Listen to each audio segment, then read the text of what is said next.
और संत महापुरुषों के वचन उसको भोगों से बचाते हैं ताकि इसकी शक्ति नष्ट न हो और ये नाम को पकड़े।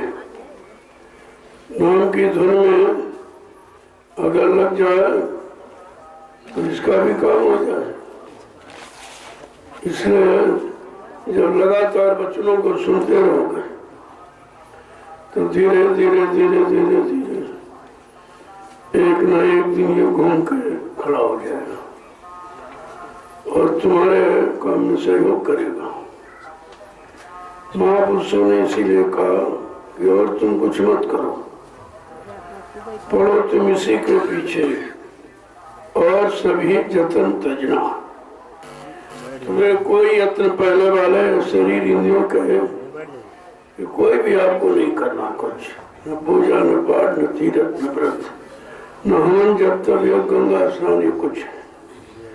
ये सब करके आपने देखा लेकिन मन न रुका न शांत हुआ, तो इससे साफ जाहिर है कि भाई इनसे मन नहीं मानेगा।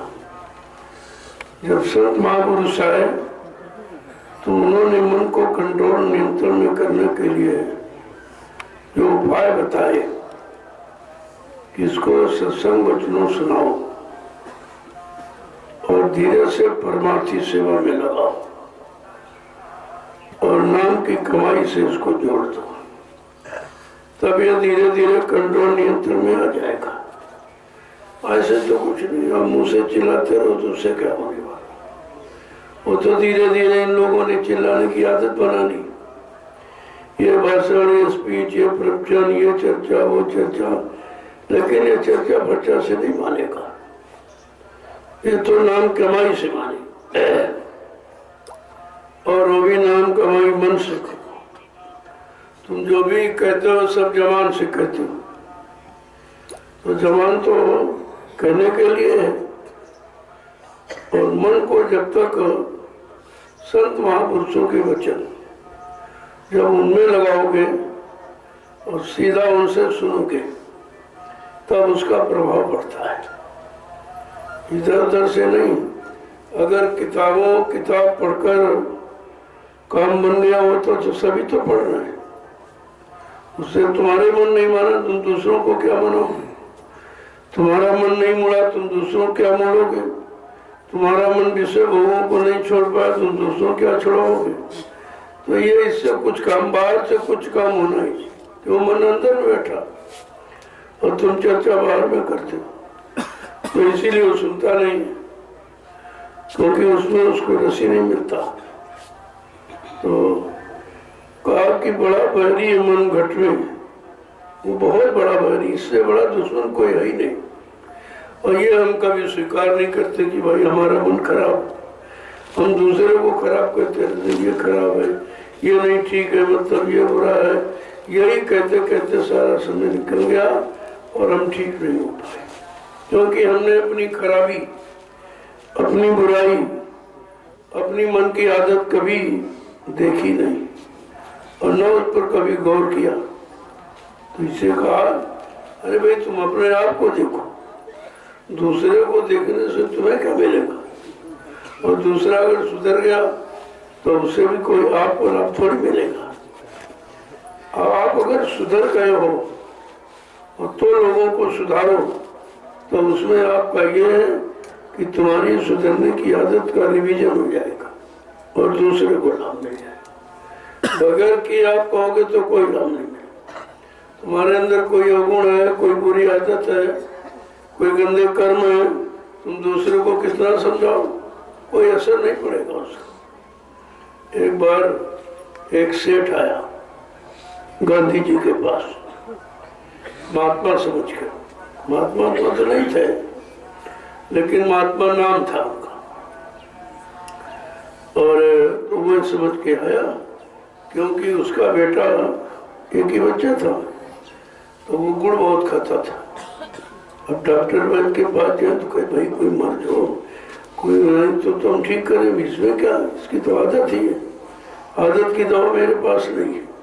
तो सब जगह से बेचारा हारा थका तो गांधी महात्मा के पास पहुंचा कहने लगा कि मैंने आपका नाम सुना है, आप महात्मा हैं, तो हमारे बच्चे की बीमारी ठीक कर दीजिए। तो क्या है? कल ये गुड़ बहुत खाता है, कोई डॉक्टर वैद्य नहीं दवा दे पाए। अब वो गंदी आदत की दवा तो है नहीं किसी के पास, वो तो महात्माओं के पास, और ये महात्मा थे नहीं, इनमें खुद ही बुरी आदत थी। तो गांधी से सोचा कि गुड़ तो मैं भी खाता हूँ, तो मेरे पास खुद ही वो आदत, तो इसका हमारा प्रभाव नहीं पड़ेगा, इस पर हमारा प्रभाव इस पर नहीं पड़ेगा। तो उन्होंने कहा अच्छा कि 2-3 महीने के बाद ले आना। तो उसने कहा ठीक है, कोई बात नहीं। तो गांधी ने गुड़ की आदत को छोड़ना, इसको छोड़ के देखे भाई क्या क्या परिणाम होता है। तो धीरे धीरे कम करते करते जब उनकी आदत छूट गई, और तब तक वो सेठ आ गया लेके बच्चे को, कहा हाँ भाई दवा दीजिए आप। तो बच्चे के सिर पे हाथ घुमाया गांधी ने, कहा देखो बेटा ये खाना अच्छा नहीं है, ये बहुत बुरी आदत है, तमाम बीमारियां इससे हो जाती, तो हाथ थोड़ा खा ले जाओ। तो सेठ ने कहा ये तो उसी दिन कर सकते थे, जब मैंने आया था तभी तो ये काम आप कर सकते थे, आप 2-3 महीने टाले क्यों? कहा टाले इसलिए कि जब आप लेके आए थे तब ये आदत मेरे में भी थी। तो हमने कहा जो हमारे में खुद ही बुरी आदत है तो हम बुराई नहीं छुड़ा पाए, हमारी बात का इस पर असर नहीं पड़ेगा। जब हम खुद ठीक हो जाएंगे तो हमारी बात का असर पड़ जाएगा। तो कहने का मतलब ये है, अगर हमारे में कोई बुराई है, कोई बुरी आदत है, गंदे कर्म है, तो हम कितना किसी को सुनाएं, उस पर कोई असर नहीं पड़ेगा और तुम्हारा भी समय बर्बाद हो जाए। तो इसलिए पहले करो तब कहो, जब कर लो तब कहना आपका उचित है। उस पर क्या होगा कि तुम्हारा रिवीजन हो जाएगा और उसकी आदत ठीक हो जाएगी, तब दोनों को लाभ मिलेगा। इसलिए यही कहा कि please see yourself then told other person, कृपया अपने आप को देखो तब दूसरे को कहो। हो सकता कहीं तुम उससे ज्यादा खराब हो। तो ज्यादातर समय ऐसा ही जा रहा है कि अपनी आदत को, अपने बुरे कर्म को तो मतलब तो देखते नहीं है, कभी उसकी तरफ निभाई नहीं जाती। अपने को देखने की आदत हमने नहीं बनाई, हमने आदत बनाई दूसरों के अवगुणों को देखने की। यही कारण है कि ना हम ठीक हुए, ना हमारी बात का असर दूसरों पर पड़ा। तो ये सब चीजें समझने की संत मत यही सिखाता कि पहले करो और तब कहो। जब करोगे उस करने का तुम्हारा अनुभव होगा और फिर तुम्हारी उस करने का प्रभाव उन पर पड़ जाएगा और ठीक हो जाएंगे वो। तो ठीक करने के पहले अपने मन को ठीक करो कि हमारा ठीक है कि नहीं है। हम बुरे हैं और कितनी अच्छाई की बात करते रहे, अच्छाई की चर्चा करते रहे, तो क्या चर्चा करने से तुम ठीक हो जाओगे? कोई नहीं ठीक हुआ। और सब चर्चा करने में जुटे पड़े, सब चिल्लाने में। लेकिन वो समय जो चिल्लाने में, चर्चा में खराब करते हो, वो अपने मन के शुद्धिकरण में लगाओ तो तुम्हारा काम हो जाए। संत मत यही सिखाता कि दूसरों की तरफ नहीं देखने का, अपनी तरफ देखो, अपने मन की तरफ देखो। हमारे मन में कोई गंदी आदत, कोई गंदा कर्म तो जगह नहीं बना रहा है। अब ये तुम करते नहीं हो, तो जब सत्संग में आओ और बैठो, जो सत्संग वचन महापुरुषों के हैं वो किसी और के तो है नहीं, कोई कथा वार्ता करने वाले के, कोई बाहर से यानी मतलब कहने वाले उसके नहीं है, जिन्होंने अंदर घाट पर बैठ के कमाई की है और अंदर में ही सबको पाया, सबको ठीक किया। उनके वचन जब सुनोगे तब तुम्हारे मन बुद्धि चित्त पर प्रभाव पड़ेगा, तब ये धीरे धीरे धीरे कहीं सुधार में आएंगे। इसीलिए महापुरुषों ने कहा करिए नित्य सत्संग, रोज सत्संग करो। ये नहीं कहा कि सत्संग पढ़ो, सत्संग सुनाओ, ये नहीं कहा। करिए नित्य सत्संग, बाधा सकल मिटाए, फिर ऐसा अवसर न मिले दुर्लभ नर्तन पाए। कितना साफ कर दिया। ये मानव शरीर अत्यंत दुर्लभ, यानी ऐसे आपको बार बार नहीं मिलता रहेगा। ये तो एक बार 4 खान 84 लाख नरकों में जब जीवात्मा मन के साथ लगी रही और देखती रही कि ये मन बार बार जन्म लेता है, बार बार मरता है, तमाम शरीरों में जाता, वही भोग के अलावा कुछ करता नहीं, तो इसे मिला क्या? तब बेचारी वो मालिक से प्रार्थना करती कि एक बार मानव शरीर का सौभाग्य दे दीजिए, मानव शरीर का सौभाग्य दे दीजिए। अब जब मानव शरीर का सौभाग्य मिला तो हम भूल गए सब। क्यों? बच्चों को सुना नहीं, चर्चा करते रहे, चर्चा में खर्चा करते रहे, लेकिन जिन बच्चों से लाभ मिलना चाहिए वो तो आपने सुना नहीं। तो इसीलिए कहा करिए नित्य सत्संग, बाधा सकल मिटाए, संपूर्ण बाधाएं काम की, क्रोध की, लोभ की, मोह की, कहा इन सब बाधाओं को मिटाओ और इसे हटो और नाम की चर्चा में लगो। नाम से काम होगा, चर्चा से काम तो हुआ होता तो सब चर्चे तो कर रहे। कोई गीता पकड़े, कोई भागवत पकड़े, कोई पुराण पकड़े, कोई गुरु ग्रंथ साहब पकड़े, कोई ये सब पकड़े पकड़े बैठे किताबों को, और किताबों की चर्चा से तुम्हारा काम बनेगा नहीं। तुम्हारा तो काम बनेगा जब तुम अपने मन को ठीक करोगे, क्योंकि लिखा है निर्मल मन जन सो मोह पावे, मोह कपट छल छिद्र न भावे। जिसका मन निर्मल पाक साफ पवित्र वो मुझको पाता है। न चर्चा करने वाला, न पाठ करने वाला, न प्रवचन करने वाला, खाली ये कोई नहीं पाते। ये तो हमारे से बहुत दूर खड़े, ये दूसरों को सुनाने में पड़े हैं, अपने मन को न कभी सुनाते, न मन की आदत को कभी ठीक करते। इसलिए जीवन निकल गया, सुनाते सुनाते मिला कुछ। तो ये कहा सुनी से काम नहीं है, करनी से काम है। और करनी क्या है? करनी करो मार मन डालो, वो करनी करो जिससे मन कंट्रोल नियंत्रण में आ जाए और भोगों से हटकर, तब तो तुम्हारा कुछ काम हो सकता। करनी करो मार मन डालो, इंद्रिय भोग विसारो। ये परहेज है कि इंद्रिय भोगों से जो मन को आपने लगा रखा है और भोगों में डुबकी लगा रहा और गंदा रस क्षणिक लेते लेते लेते इतना गंदा हो गया, उस गंदगी में सराबोर। अब गंदगी का पर्दा पड़ गया, दिखाई को देता नहीं। अब उसे कुछ नहीं दिखा रहा कि हम ये कर रहे हैं जो अच्छा है कि बुरा, ये हम कर रहे हैं इससे कोई लाभ मिलने वाला है कि नहीं, ये हम जो कर रहे हैं इससे हमारी शक्ति खराब हो रही है या शक्ति बढ़ रही, कुछ ध्यान नहीं रहा। इतना पर्दा पड़ गया। महापुरुषों ने समझाने की बड़ी कोशिश की और सब तरफ से तुम्हारे मन को कंट्रोल नियंत्रण में करने के लिए उन्होंने सरल और सहज और सुगम 3 रास्ते रखे कि सत्संग करो, सेवा करो और भजन करो। चौथा कोई रास्ता है ही नहीं कि जिससे तुम अपने मन को कंट्रोल नियंत्रण में कर सकोगे। तो कितनी सरल युक्ति बता दी, लेकिन जो बताई है उस पर आपको ध्यान देना चाहिए।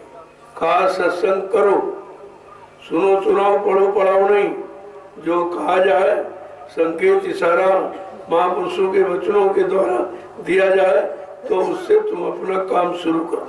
काम क्या शुरू करो?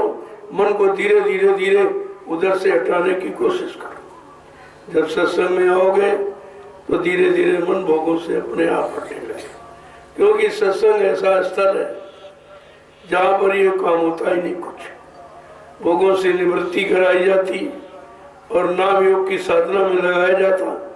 यहाँ तो बिल्कुल वो काम ही नहीं है। इसीलिए अगर घर गृहस्थी परिवारों में, इमारतों में, मतलब इंसान अगर अपने आप को ठीक कर लेता तो ये तो काम सभी कर रहे हैं। फिर जंगल में जाने की क्या जरूरत? फिर आश्रमों में, कलयुग में आश्रम बना दिए गए। अन्य युगों में तो जंगल में चले जाओ, वहां जाओ। तो किस लिए?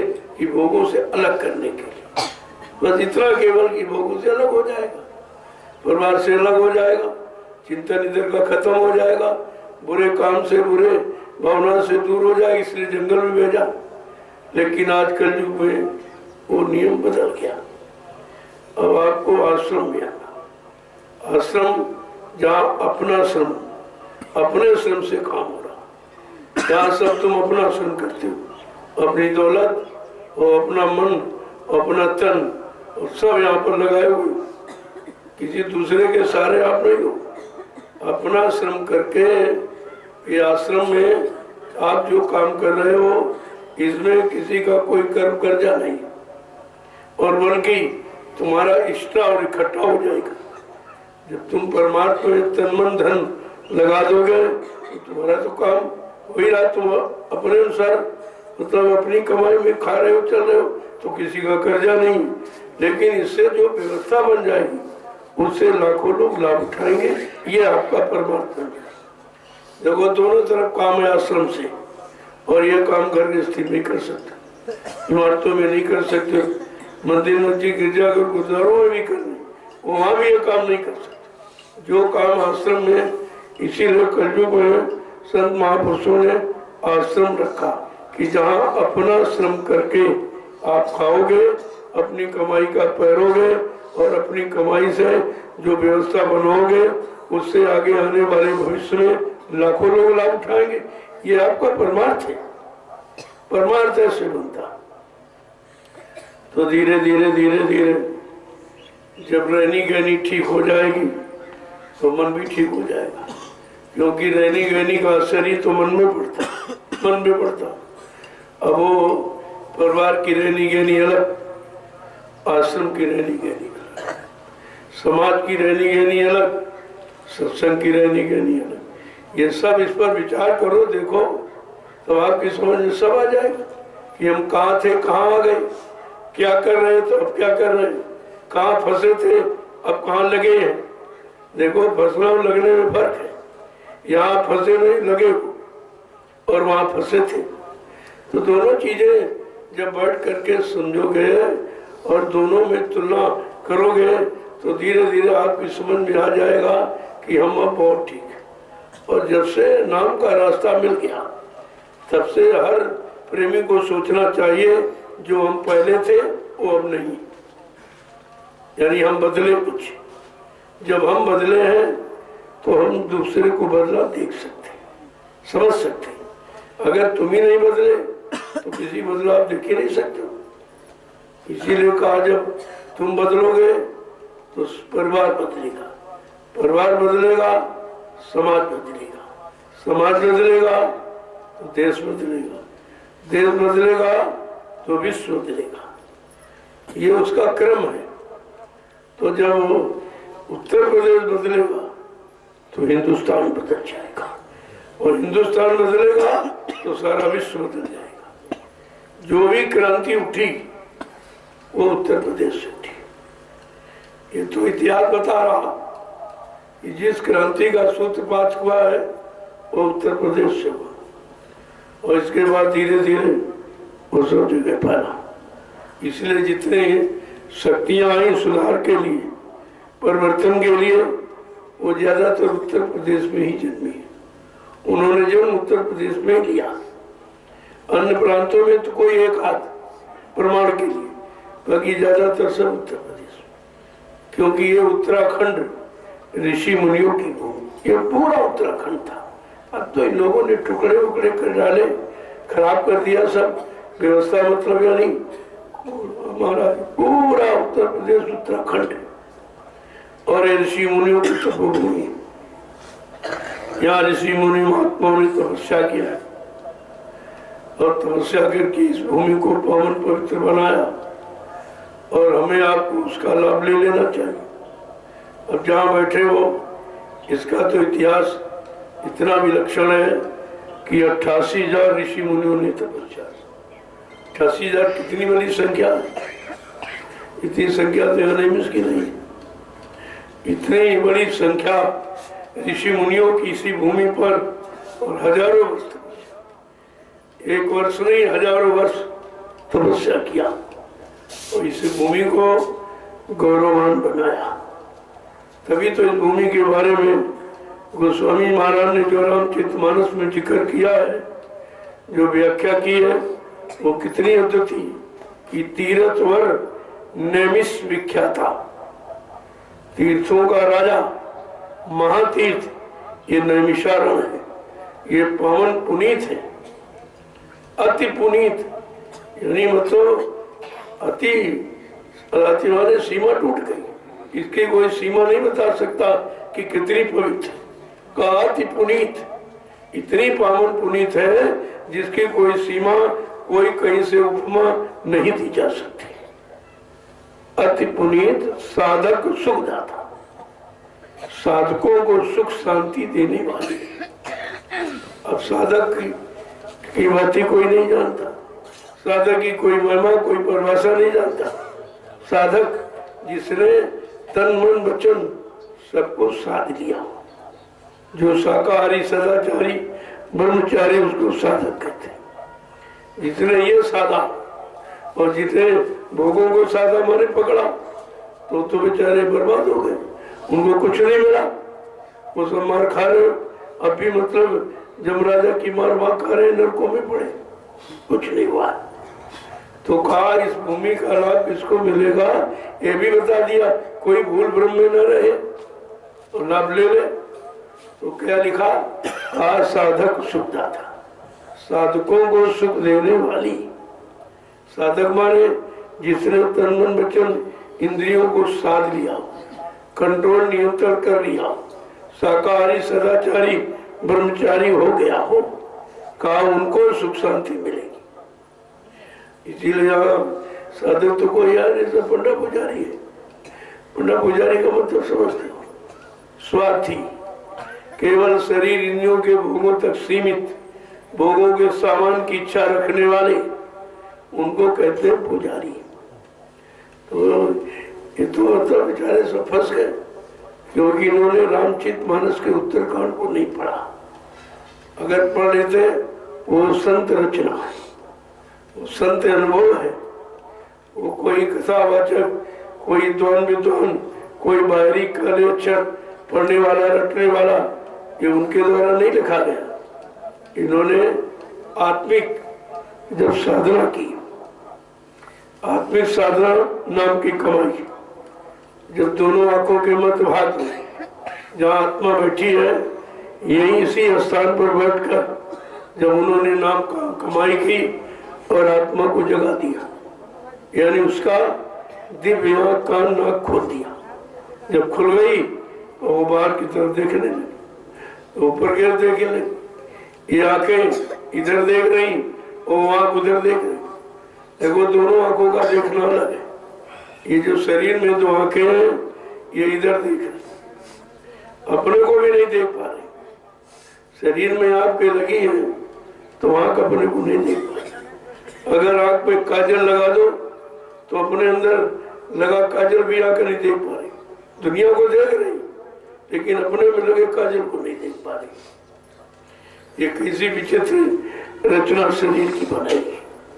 ये दूसरे को देखती रहेगी, अपने आप को कभी नहीं देखी। यही कारण है हम इन आंखों से दूसरे को देखते रहते, दूसरे की कमियां दुर्गुणों को हमेशा नोट करते रहते हैं और अपने को देखते कभी नहीं कि भाई हमारे में क्या कमी, हमारी में क्या गंदगी, हमारी में कौन आदत खराब, हमारा खान पान कौन खराब, हमारा चलना फिरना उठना बैठना ये कितना खराब। अच्छा, ये तो कभी देखते नहीं, क्योंकि ये आंखें अपने को नहीं देखती, दूसरे को देखती रहती हैं। और ये कान भी बाहर में सुनते रहते, और है सब तुम्हारा अंदर में और ये दूसरी दुनिया बाहर में। अब दुनिया को देखने में आंख और कान नाक सब लगे हुए और काम सब अंदर में बैठा। तो इसलिए अंदर का काम कैसे हो, जब अंदर में देखना शुरू करोगे। अंदर में देखोगे कैसे, जब अंदर में जीवात्मा की दिव्य आंख और जीवात्मा के दिव्य कान नाक खुल जाएगा, तब ये सब देख लो। तो कहा भाई ये कौन खोलेगा, बाहर में तो खराब हो जाए, डॉक्टर पे तो ढूंढिए आप, उसने जानकार मिल गया और जानकारी से आपको ठीक कर दिया। लेकिन जब से यहाँ जीवात्मा आई है इन शरीरों में, तब से बेचारी अंधी पड़ी, न दिखाई दे रहा, स्वाई आँख कान सब बंद। तो कहा भाई ये प्रश्न उठा, तो फिर ये आँख कान खोलेगा कौन? तो गोस्वामी महाराज ने वो भी बताया कि सतगुरु भक्त वचन विश्वासा, संयम ये न विषय की आशा। जब सतगुरु रूपी वैद्य मिल जाए, उनके वचनों पर आप विश्वास कर लो, और संयम माने परहेज ये कि विषय वासनाओं की इच्छा न रहे, तो ये काम तुम्हारा हो जाएगा। देखो युक्ति भी बता दी, तरीका भी बता दिया आपको, और परहेज भी बता दिया, और करेगा कौन उसका नाम भी बता दिया। अब आपको कुछ करने की जरूरत नहीं थी कि आप सतगुरु को ढूंढ सकते हो। इन आंखों से सतगुरु पहचाना जाएगा, इन कानों से सतगुरु की वाणी सुनकर क्या कुछ समझदारी आ सकती? कुछ नहीं। इसीलिए लोग भ्रमित हो गए, सतगुरु को छोड़ के चले गए। अगर जीवात्मा का दिव्य आंख और कान खुला होता तो उनकी जो वाणी है, अमर वाणी और सत्यवाणी, वो सब सुनाई देती। वो वाणी इस वाणी से कितनी मधुर है, मीठी है, और कितनी प्रभावशाली है, कितना आकर्षण है। तो जब दिव्यांग खुलेगा, कान खुलेगा, तब आपको समझ में आएगी। कहने का मतलब यह है कि संत महापुरुषों ने कोई पर्दा नहीं रखा। इस कलयुग में आके ये हम सब गंदे कमजोर जीवों के लिए एकदम रास्ता साफ कर दिया, लेकिन उस साफ रास्ते पर चल कहाँ पा रहे? मन का स्वभाव गंदे रास्ते पर, भोगों की गंदगी में जाने का है। वो बेचारा इस शुद्धता को कभी पसंद करता नहीं। तो कहा जब सत्संग सुनते रहोगे, सत्संग बच्चों की मार पड़ती रहेगी, तो सत्संग सरिता का जल निर्मल, वो तो निर्मल जल है, वो आपकी गंदगी को धो देगा। आप ही हो सत्संग जल जो कोई पावे, मैलाई सब कट कर जाए। बिल्कुल एक सूत्र लिख दिया कि सत्संग रूपी सरिता का जल जिनको मिलेगा वो अंतःकरण की गंदगी को साफ कर देगा। लेकिन हम कहाँ सत्संग सरिता का जल लेते? सरिता बह रही है, कोई आपको प्रयास नहीं करना है, कोई आपको कहीं से कुछ लेना नहीं, कोई खर्चा नहीं करना, लेकिन हम वो ले नहीं पा रहे। कान वचनों को सुनते, लेने का मतलब कि मन उसको स्वीकार करे। सत्संग सरिता तो मन को धोने के लिए, जो मन में गंदगी है, अगर मन की गंदगी ठीक हो जाए तो तन की गंदगी अपने आप ठीक हो जाए। मन ने जब इच्छा व्यक्त की तभी आपने गंदे काम किए, गंदगी आपने ला दी और तन को आपने गंदा कर दिया।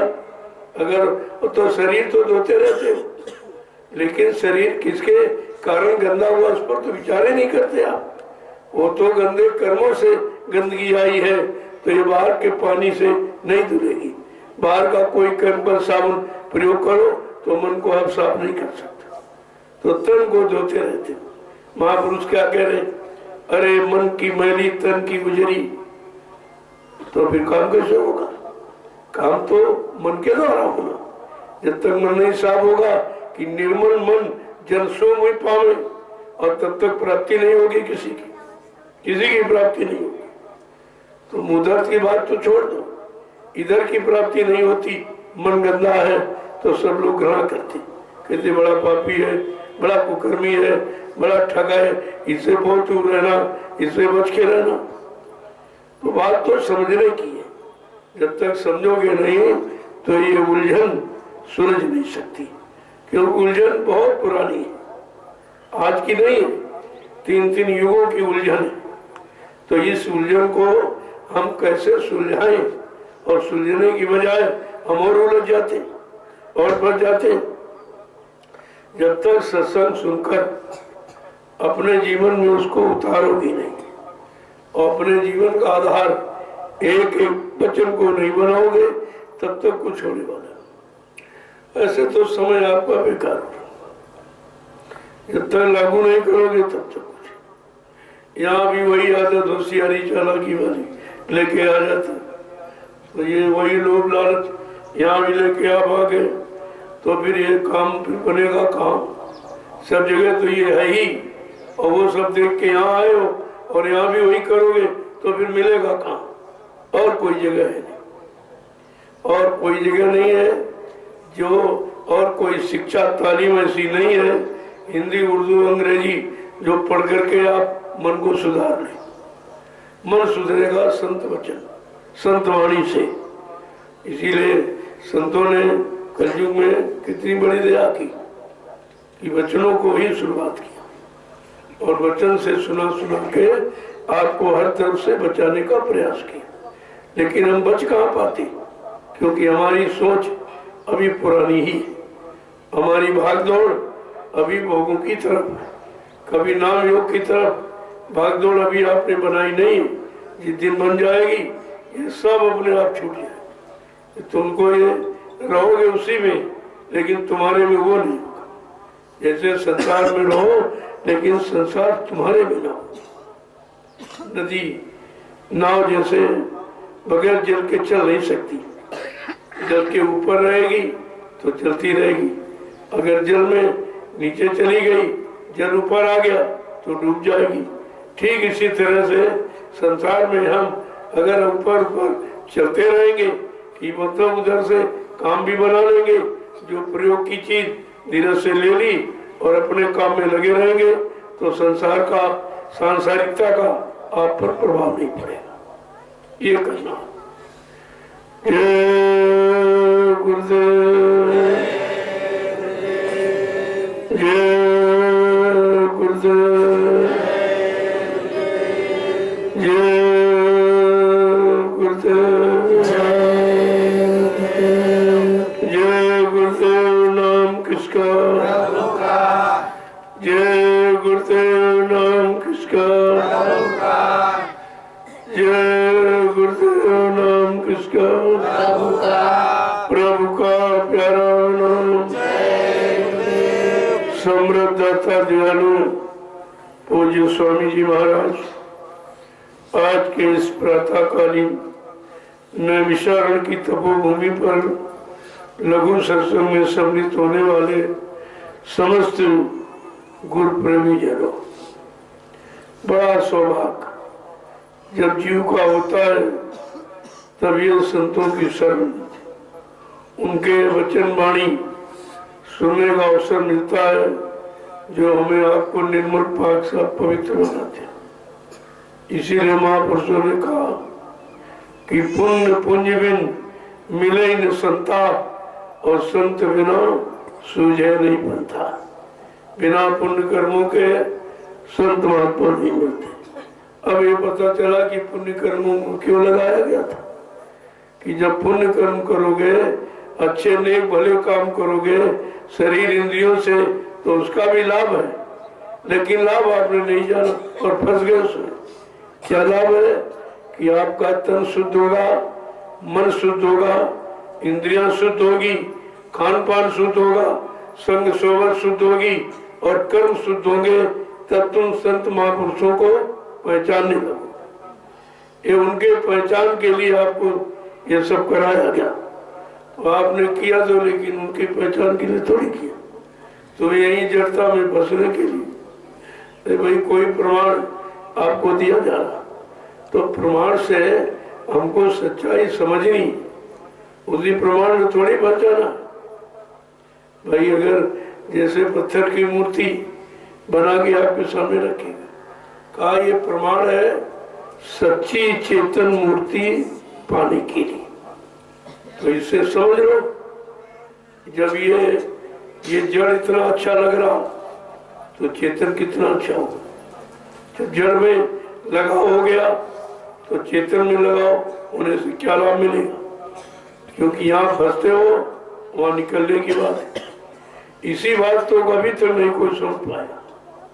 जितने ज्ञानी ध्यानी विज्ञानी वो तो बेचारे खाली चले गए, क्योंकि उन्होंने समझा नहीं। वो पिछले युगों की जो साधना, पिछले युगों की जो युक्ति है उसी में लगे हैं। अब पिछले युगों की युक्ति आज भी लोग सुना रहे, लेकिन तुम्हारे पास तो वो पिछले युग वाला शरीर नहीं है। सतयुग में मानव शरीर की उम्र 1 लाख बरस की थी और कलयुग में 100 बरस। फिर तुम 1 लाख जिनकी उम्र थी तो उनके वाला काम तुम कैसे कर सकते? उस युग की साधना तुम कैसे करोगे? क्योंकि शरीर की उम्र नहीं और मन की ताकत हाथी के बराबर थी और अब कलयुग में चींटी के बराबर। आप कैसे वो कर सकते?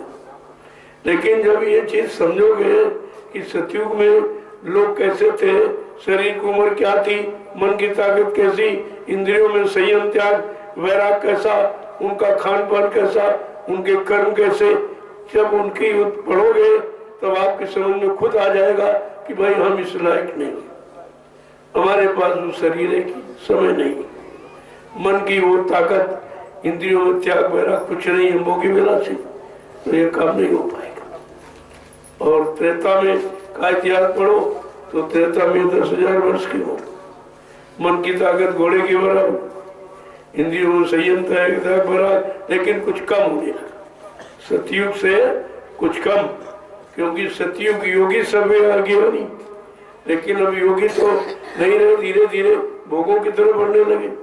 जब भोगी होने लगे तो शरीर की उम्र कम होने लगी। ये भोग से शरीर की उम्र कम, भोग शक्ति का ह्रास करने का नाम है। भोग का मतलब शरीर को भुगतना, जब भुगत जाएगा तो जल्दी खत्म। कहते नहीं क्या करें, भुगत गए। वैसे तो आप अहंकार करते हो।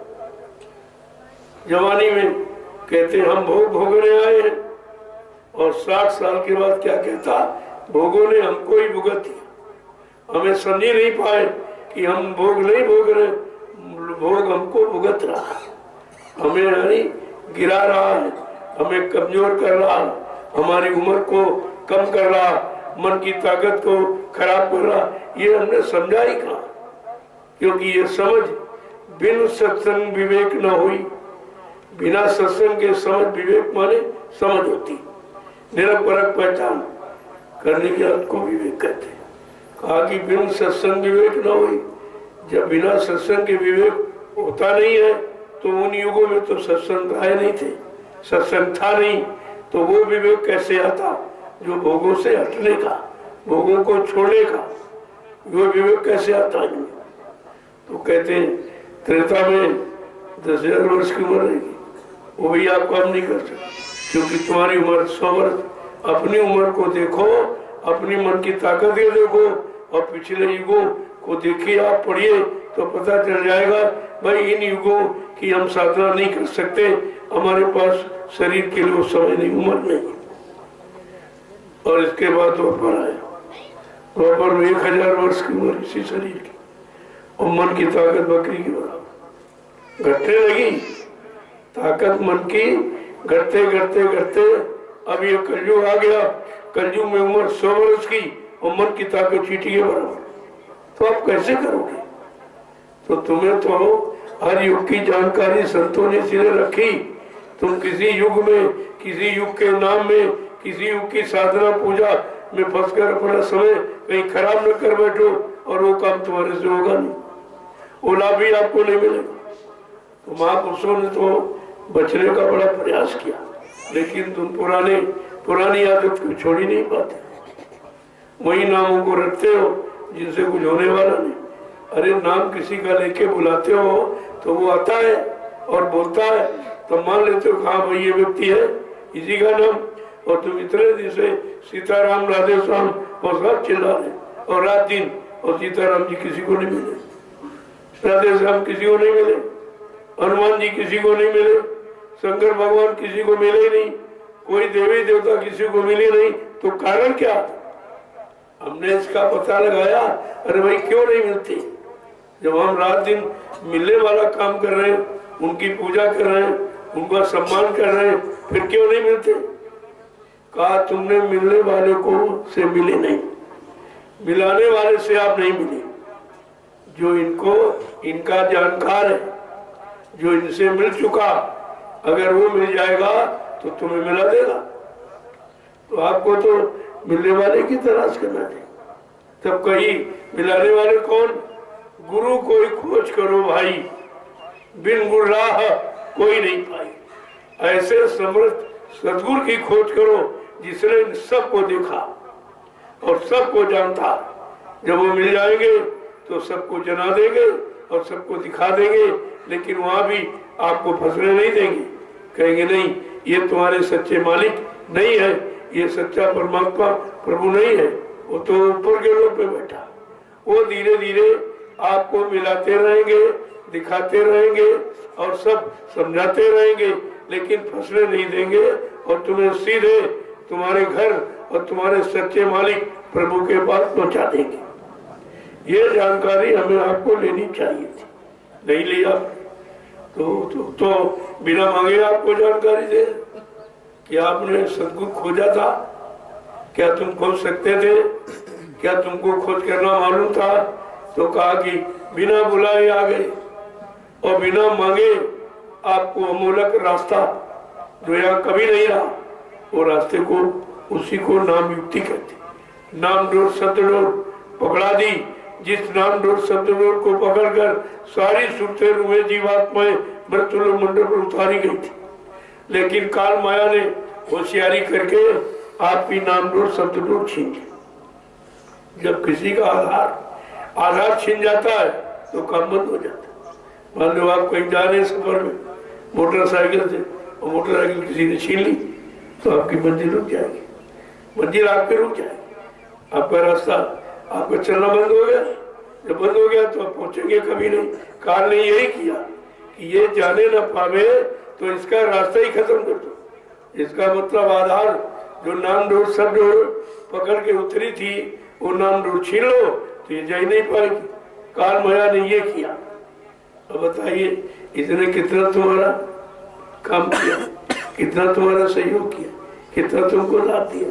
ये तो सब यही तो तुम्हारी हानि करने वाले और तुम इन्हीं को समझ नहीं पाए। जिन्होंने हानि की उन्हीं की पूजा करते हो, तुम्हें भी नहीं समझ पाए। क्यों? संत गोस्वामी जी महाराज ने ये सब राज खोला। संतों ने कोई पर्दा नहीं रखा, सारा राज रहस्य जो छिपा था उसको खोल दिया। कहा ये देवी देवता ये तुम्हें क्या देते, तुम्हारा कौन सा लाभ करते, तुम्हारा कौन सा काम करते। तो उन्होंने साफ साफ लिख के बताया कि इंद्रिय द्वार झरोखा नाना ता सुर कर बैठे थाना आवत देखे विषय बयारी और ते झट देत कपाट उघारी।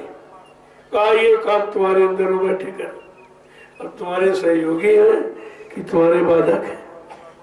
क्या कहते हैं? जितनी इंद्रियां हैं सब दरवाजों पर एक एक देवता बैठा दिया। अब ये सच्चा मनुष्य मंदिर है, हर दरवाजे पर एक देवता बैठा और तुमने ईंट पत्थर वाले में और ईंटे पत्थर वाला खरीद के देवता बैठा ला और यहाँ पहले से बैठे। उन देवताओं के बारे में आपने जानकारी की नहीं कि देवता देते हैं, बनाते हैं कि हमारा बिगाड़ करते। क्यों? ये भी तो काल के सहयोगी है। देखिए किस तरह से कहा आवत देखे विषय बयारी। जैसे चोर को अगर मुखोर मिल जाए घर का भेदी तो चोरी का सामान मिनटों में इकट्ठा कर लिया। वो मुखोर दरवाजा खोलता जाता और चोर पीछे सामान समेटता जाता। इसी तरह से कहावत एक विषय बयारी। जब तुम्हारे अंदर कोई विषय भोगों की बयार माने हवा उमंग तरंग उठी तो ये क्या करते हैं? ये दरवाजा खोल देते, जाओ लूट लो उसको, इसका विवेक खत्म करो, इसका ब्रह्मचर्य खत्म करो। इसका मतलब यानी जो सही सच्चे रास्ते पर जाना चाहता वो बंद कर दो। अब ये देवताओं का ये काम, और आज तक किसी ने समझा और संत महात्माओं ने बताया तो उनका विरोध किया गया। करे देवी नहीं मानते, ये देवता को नहीं। अरे वो सबको मानते क्योंकि वो जानते हैं कि इनका काम क्या है और ये कहाँ है। यहाँ तो है नहीं, ये तो ऊपर के लोग को है। लेकिन अंदर जो तुम्हारी जैसे गुदा चक्र पर गणेश जी का वास, कितनी गंदी जगह गणेश रहता, कोई विचार किया तुमने? बचा नहीं। इंद्रिय चक्र पर ब्रह्मा जी का वास, ये भोगी है ब्रह्मा, इसीलिए इसकी सृष्टि में पूजा नहीं होती। ये सबसे भ्रष्ट है, यानी मतलब की। और नाभि चक्र पर विष्णु भगवान का वासा और हृदय चक्र पर शंकर जी का वासा और ये कंठ चक्र पर आद्या मां शक्ति का वासा जो ब्रह्मा विष्णु महादेव की मां। इस शरीर में इतनों का वास है, लेकिन ये वास तो है, ये वास विकास करते कि सर्वनाश करते, इस पर विचार नहीं किया। तो संत महापुरुषों को लिख के बताना पड़ा कि इंद्रिय द्वार झरोखा बनाना, जितने दरवाजे हैं, झरोखा माने दरवाजे हैं इंद्रियों के, सब पर एक एक देवता बैठा हुआ। उन देवताओं का काम क्या है? आवत देखे विषय बयारी, तेज झट देख कपाट उघारी। जब कोई विषय भोगों की बाहर में हवा उमंग और तरंग मन में उठी तो ये क्या करते? दरवाजा खोल देते, ये जाओ डकैती डालो, इनका विवेक खत्म करो और इनका नियम संयम सब रत्न बयानी और ब्रह्मचर्य ये सब इनका खत्म कर दो। तो ये तो काल के सहयोगी निकले। तो हमारे सहयोगी का, हमारी जीवात्मा दयाल की है, दयाल देश की है, हमको दयाल चाहिए जीवात्मा के लिए, ये सब काल के सहयोगी। जब ये बात संतों ने बताई तो बड़ा विरोध किया, कहा किसी को मानते नहीं। अब बेचारे तीन तीन युगों से भ्रमित और संकित और अज्ञान, तो ये बेचारे कैसे मान पाएंगे? कि मानना बड़ा मुश्किल है। तब कुदरत को मनाने के लिए फैसला लेना पड़ा। कहा ऐसे नहीं मानेंगे जब पूजा नहीं बंद करेंगे, इनके बंद करने के ताले बंद कर। तो मंदिर मस्जिद गिरजाघर गुरुद्वारों में ताले लगा, ये सिद्ध कर दिया यहाँ कुछ नहीं। ताला कब लगाते हो? बड़े घर में, जब घर के सब व्यक्ति बाहर चले जाते, यानी घर में कोई नहीं रहता तब ताला रहता। तो ये तो प्रमाणित कर दिया इनमें कोई नहीं, न कभी है न है न आगे कभी आएगा। और धर्मशास्त्रों ने भी ये सब बताया, ऐसा नहीं, लेकिन स्वार्थी लोभी लालचियों ने उस पर भी पर्दा डाल दिया। धर्मशास्त्रों में लिखा है, ना हम बसामी वैकुंठे योगिना हृदय न चा मम भक्त्वा यत्र गायन्ति तत्र तिष्ठामि नारदा। हे नारद, मैं यहाँ कहीं नहीं रहता, जहाँ तुम हमको ढूंढ रहे हो, न कागज में, न पानी में, न पत्थर में, मैं तो तुम्हारे अंदर आत्मा रूप में बैठा हूँ। आत्मा परमात्मा का अंश सबको बताया गया और सब मानते भी हैं। जब परमात्मा का अंश है तो परमात्मा के जड़ है, वो तो चेतन है, जड़ तो काम करेगा नहीं। वो परमात्मा ही सारा काम कर रहा, अपनी शक्तियों को भेद के काम करवाता, लेकिन मेन पावर सुपरविजन का उसी के पास, देखता वही रहता था। तो तुम तो कुछ समझते ही नहीं हो। एक तो जानते नहीं, सही सच्ची बात कोई बताए तो मानते नहीं। दो बीमारियां तुम्हारे में लग गई तो कैसे काम होगा? तो जरा महापुरुषों के दो वचन सुनिए कि महापुरुषों ने कहा क्या और ये सब काम किसके लिए कहा। तो कहा जरा समझ लीजिए। गोस्वामी जी महाराज ने कितना समझाने का प्रयास किया है कि भाई ये काम तुम्हारा कोई यहाँ कर नहीं सकता, क्योंकि ये काल माया का देश है और तुम दयाल देश की, तुम्हारी जीवात्मा दयाल देश की। जीवात्मा के द्वारा ये शरीर चलता है। अगर जीवात्मा निकल जाए तो ये जड़ है, ये मुर्दा मिट्टी हो जाएगा, तो इससे तो कोई काम होने वाला नहीं। इससे जीवात्मा काम ले नहीं। जीवात्मा के कारण ये चलता फिरता उठता बैठता कमाता खाता पीता नजर आ रहा। जीवात्मा निकल जाए तो ये तुरंत मुर्दा हो जाएगा। तो महापुरुषों ने कहा, अरे भाई चलो, किसी के देश में आ गए हो तो होशियारी से रहो। दूसरे के देश में, दूसरे की व्यवस्था में, दूसरे के अनुशासन में रहकर आप मनमानी नहीं कर सकते, उसके अनुसार चलना करना पड़ेगा। लेकिन महापुरुषों ने कहा उसके अनुसार चलते करते करते तुम्हारे 3 युग निकल गए और तुम यहाँ से निकल नहीं पाए, क्योंकि निकलने वाला काम किसी ने बताया नहीं कि निकला कैसे जाता। यहाँ जो है वो फंस गया, जो है वो फंस गया, सब फंसते चले गए, क्योंकि सब भोगों की इच्छा लेके आए। ये राज मिल जाए, पाठ मिल जाए, धन मिल जाए, दौलत मिल जाए, औरत मिल जाए, बच्चे मिल जाए, ये धन सब सोना और चांदी इसी में तो पड़े रहे काल के सामान में। तो काल ने अच्छी तरह फंसा लिया उनको। कहा बहुत अच्छा, तो हमारी संख्या बढ़ रही, हमारा राज विस्तृत हो रहा, विस्तार है। लेकिन संत महापुरुष आए तब उन्होंने देखा ये तो सब फंस गए, और फंसने को ही अपना सच्चा आधार मान लिया अब वो निकालने की बात बताते तो समझ में नहीं आ रही। तो कहा भाई होशियार रहना, ये देश पराया यहाँ से शुरू किया, ये तुम्हारा घर ही नहीं, ये काल माया का, और तुम्हारी जीवात्मा सतलोक की, तुम्हारा तो घर ही नहीं। अब तुम अपने घर चलो, तब तुमको सच्ची सुख शांति मिलेगी। पराए घर में सुख शांति नहीं मिलेगी।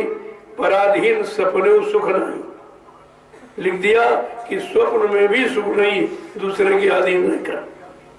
गोस्वामी महाराज ने रामचरितमानस के उत्तरकांड में निकालने की जो युक्ति लिखी है वो तो किसी ने पढ़ी नहीं, कि वो पढ़ता नहीं, वो सब पढ़ता रहता। अगर वो पढ़ लेते तो तुम्हारे अंदर एक जिज्ञासा पैदा होती कि नहीं हम फंसे तो हम निकलेंगे। फंसना को चाहता, लेकिन फंसाव समझ में आवे तब तो कि फंसे। तुम फंसना को अच्छा समझते हो कि हमको ये मिल गया, ये मिल गया, हमारा ये, हमारा ये, हमारा वो, ये कह के तुम फंसे हो, और तुम्हारा यहाँ कुछ नहीं। शरीर भी तुम्हारा नहीं, एक दिन ये भी चल छीन लिया जाता। और किसी का देखो सबका छीना गया और आप फिर भी नहीं समझ पा रहे। किसी की पत्नी छीन ली, किसी का पति छीन लिया, किसी का बेटा भाई बाप छीन लिया, और तुम रोते रह जाते। कुछ कर सकते हो? अगर तुम्हारा होता तो तुमसे पूछ के जाता, या वो लेने वाला तुमसे पूछ के लेता। यहीं से आपको समझना चाहिए कि भाई हमारा अगर शरीर होता तो हमारे अनुसार खत्म होना चाहिए। ये तो मतलब यानी अचानक आए कल खत्म हो गए, क्या तुमसे पूछ के गया? क्या तुमसे पूछ के शरीर दिया गया? लेने वाले जब राजा ने पूछा कि शरीर हमको दे, क्यों दे दिए? तो जब शरीर से नहीं समझ पाए हो, और शरीर के लिए जो सामान बनाया, जमीन दुकान मकान, उसको भी आप कैसे समझो? पहले शरीर को समझो, और शरीर से सब जोड़ा आपने। जमीन दुकान मकान पद पत्नी बाल बच्चे रुपया पैसा धन दौलत, ये सब शरीर से आपने जोड़ा, शरीर के लिए जोड़ा है। और कहते शरीर नाशवान है, तो इसका मतलब ये सब नाशवान। ये तो मोटा विचार है, मोटी समझ है कि शरीर है, जब नहीं तो शरीर से जो भी है वो हमारा है। इतनी बात अभी समझ में नहीं आई कि ये किराए का मकान है, और काम रहते रहते अपना काम बना लो। बस इतना ही सत्संग है, 2 वचन केवल। इन 2 वचनों को समझाने के लिए कितने दृष्टांत, कितने प्रमाण और कितने उदाहरण आपको दिए जाते। किसी तरह से ये बात समझ में आ जाए, ये शरीर हमारा नहीं है, किराए भाड़े पर मिला है, और एक दिन ये छीन लिया जाएगा, तो हम शरीर में रहते अपना काम बना ले। ये हमारी बुद्धिमानी। किराए का सामान ले आते हो तो जल्दी जल्दी प्रयोग करते, कि जितनी जल्दी प्रयोग कर लो, नहीं वो आ जाएगा सामान वाला, सामान भी ले जाएगा और पैसे भी ले जाएगा। यहाँ रोज देते हो, रोज प्रयोग करते हो, लेकिन कभी अपने किराए के मकान शरीर पर ये लागू नहीं कर पा रहे हैं कि ये भी किराए का। इसी तरह वो आएगा, वो किराया ले जाएगा, और कुछ सामान भी ले जाएगा, और शरीर भी ले जाएगा, और तुमको अकेला जाना पड़ेगा। ये सभी तो समझ है। तो गोस्वामी महाराज ने कहा, अरे भाई बहुत समझ के रहना पराए देश में। उसने जो फंसाने का उसका तरीका वो बड़ा जटिल है, और उससे कोई निकल नहीं पाया। न ऋषि मुनि निकल पाए, न योगी महर्ष ब्रह्मचारी, ये कोई नहीं निकल पाए। और जिनको भगवान आपने माना और तारी शक्तियां, वो भी नहीं निकल पाए। वो भी राजपाट दंडोत फंसी नहीं, वो भी नहीं निकल पाए। जब ये सब नहीं निकल पाए तो कलयुग के कमजोर गंदे जीव कैसे निकले?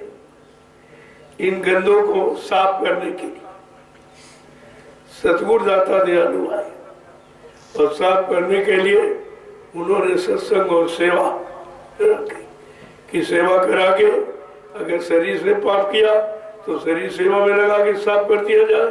अगर मतलब धन से पाप किया तो धन परमार्थी सेवा में लगाकर इसकी वो भी सफाई कर दी जाए। अगर अन्न खा के इसने पाप किया तो अन्न भंडारों में लेकर रोटी बनाकर उन प्रेमियों को खिला दो जो बैठ के भजन करेंगे, तो उससे तुम्हारी सफाई हो जाएगी। देखो कितनी तरह। अगर मन खराब हो गया तो मन को सुमरन ध्यान भजन में लगा के, पूजा पाठ में लगा के आपने देख लिया साफ नहीं और गंदा हुआ और गंदगी बढ़ गई। तो बात तो समझने की है, तो समझ आएगी कैसे? जब सत्संग में आओगे और सत्संग वचनों को सुनोगे और सुन करके अपने जीवन में उसको उतारोगे, तभी तो सत्संग वचनों का लाभ मिलेगा। गोस्वामी महाराज ने कहा, अरे भाई काल माया का दिन बहुत होशियार है ना।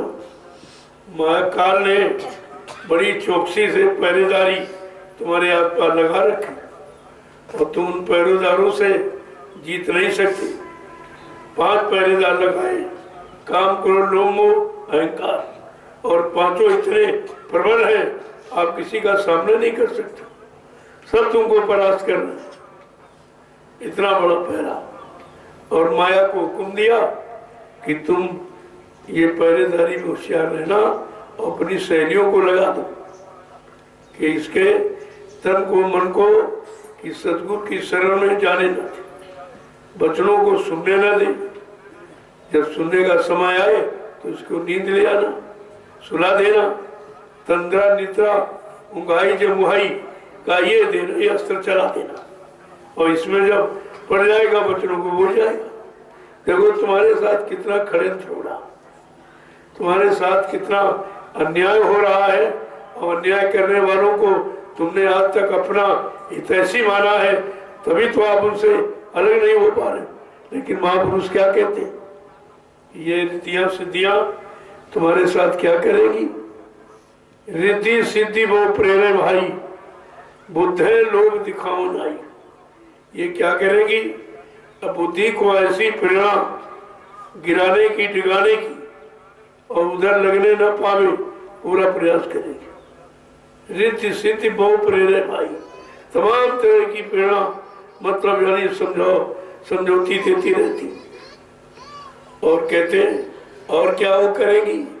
कलवल छल कर जाए समीपा, अंचल बात बुझा में दीपा। यानी छल प्रपंच तरह तरह के दिखा करके जो ज्ञान चिराग आपका जल गया, सत्संग सुनकर उसको बुझा देंगी, यानी तुम्हें वहां से हटा देंगी, तुम्हारी बुद्धि को शून्य कर देंगी।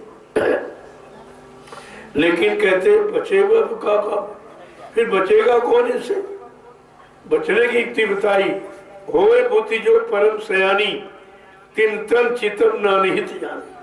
अगर बुद्धि में सत्संग सुनकर परमार्थी सेवा करके, नाम की कमाई, सुमरन ध्यान भजन करके, अगर बुद्धि में यानी सियानापन को निरख परख पहचान आ गई है, तो वो उसकी तरफ देखेगी। वो जानती है कि यहाँ दिखाने वाले, ये बहकाने वाले सब, ये सामान जो कहेंगे राज ले लो, पाट ले लो, धन दौलत सब ले लो, तो इतने में तुम दिख जाओगे कि यही तुमको चाहिए, और यही दिखाने का उसका सामान, फंसाने का। तो जब तक सत्संग नहीं सुनोगे, फंसने फंसाने का सामान और तरीके आपको समझ में नहीं आए। उसने बहुत तरह के, यानी आपके पीछे आगे पीछे सब जाल बना के रखा, ये निकल ना पाए। माया ने जाल बनाया और भोगों का दाना डाल दिया। काल ने जाल बनाया भोगों, और माया ने भोगों का दाना डाल दिया। किसके लिए दाना डालता? कि फंसाने के लिए। बैलिया जाल फैलाता है और दाना डाल देता, दाने के लालच में बेचारे पक्षी फंस जाते। इसी तरह ये हमारा ये पक्षी है, क्योंकि आज उड़ गया, दिखाई देता नहीं, इधर चला गया, किसी योनि में चला गया, किस शरीर में चला गया, कुछ दिखाई देता। तब ये कहा कि मन पछते यो अवसर भी थे। कहा अगर ये अवसर निकल गया मानव शरीर का, तो तुझे पछताना पड़ेगा कि और किसी कोई शरीर में जाकर तू ये काम नहीं कर सकता। साधना वाला न तू मन को ठीक कर सकता है, क्योंकि उसमें भोग ही भोग है। वहां बच्चे पैदा करने के अलावा कुछ नहीं, सारी होनियां यही काम करे, खाना पीना बच्चे पैदा करना, खाना पीना बच्चे पैदा करना। लेकिन मनुष्य शरीर आपको इसके लिए नहीं मिला। बड़े साफ शब्दों कहा है, यही तन का फल विषय न भाई, और स्वर्ग स्वल्प अंत दुखदाई। इस शरीर का फल विषय भोग नहीं है, अंत में दुख के अलावा विषय भोगों से कुछ मिलना नहीं, मिलना नहीं। आगे क्या कहते हैं, नर्तल पाए विषय मन देही पलट सुधाते सद विसरे, कि अगर मानो तर पाकर विषय भोगों में खर्च कर दिया, लगा दिया, तो तुमने वही काम किया कि हीरा को फेंक कर और कांच को पकड़ लिया, क्योंकि आपको ज्ञान नहीं था, आपको जानकारी नहीं थी। भोगों को तुमने सर्वश्रेष्ठ माना और भोगों की प्राप्ति में पूरा जीवन चला गया, और भोगों ने काम क्या किया, आपको रोगी बना दिया, कमजोर बना दिया, तो कोई काम नहीं कर पाओ।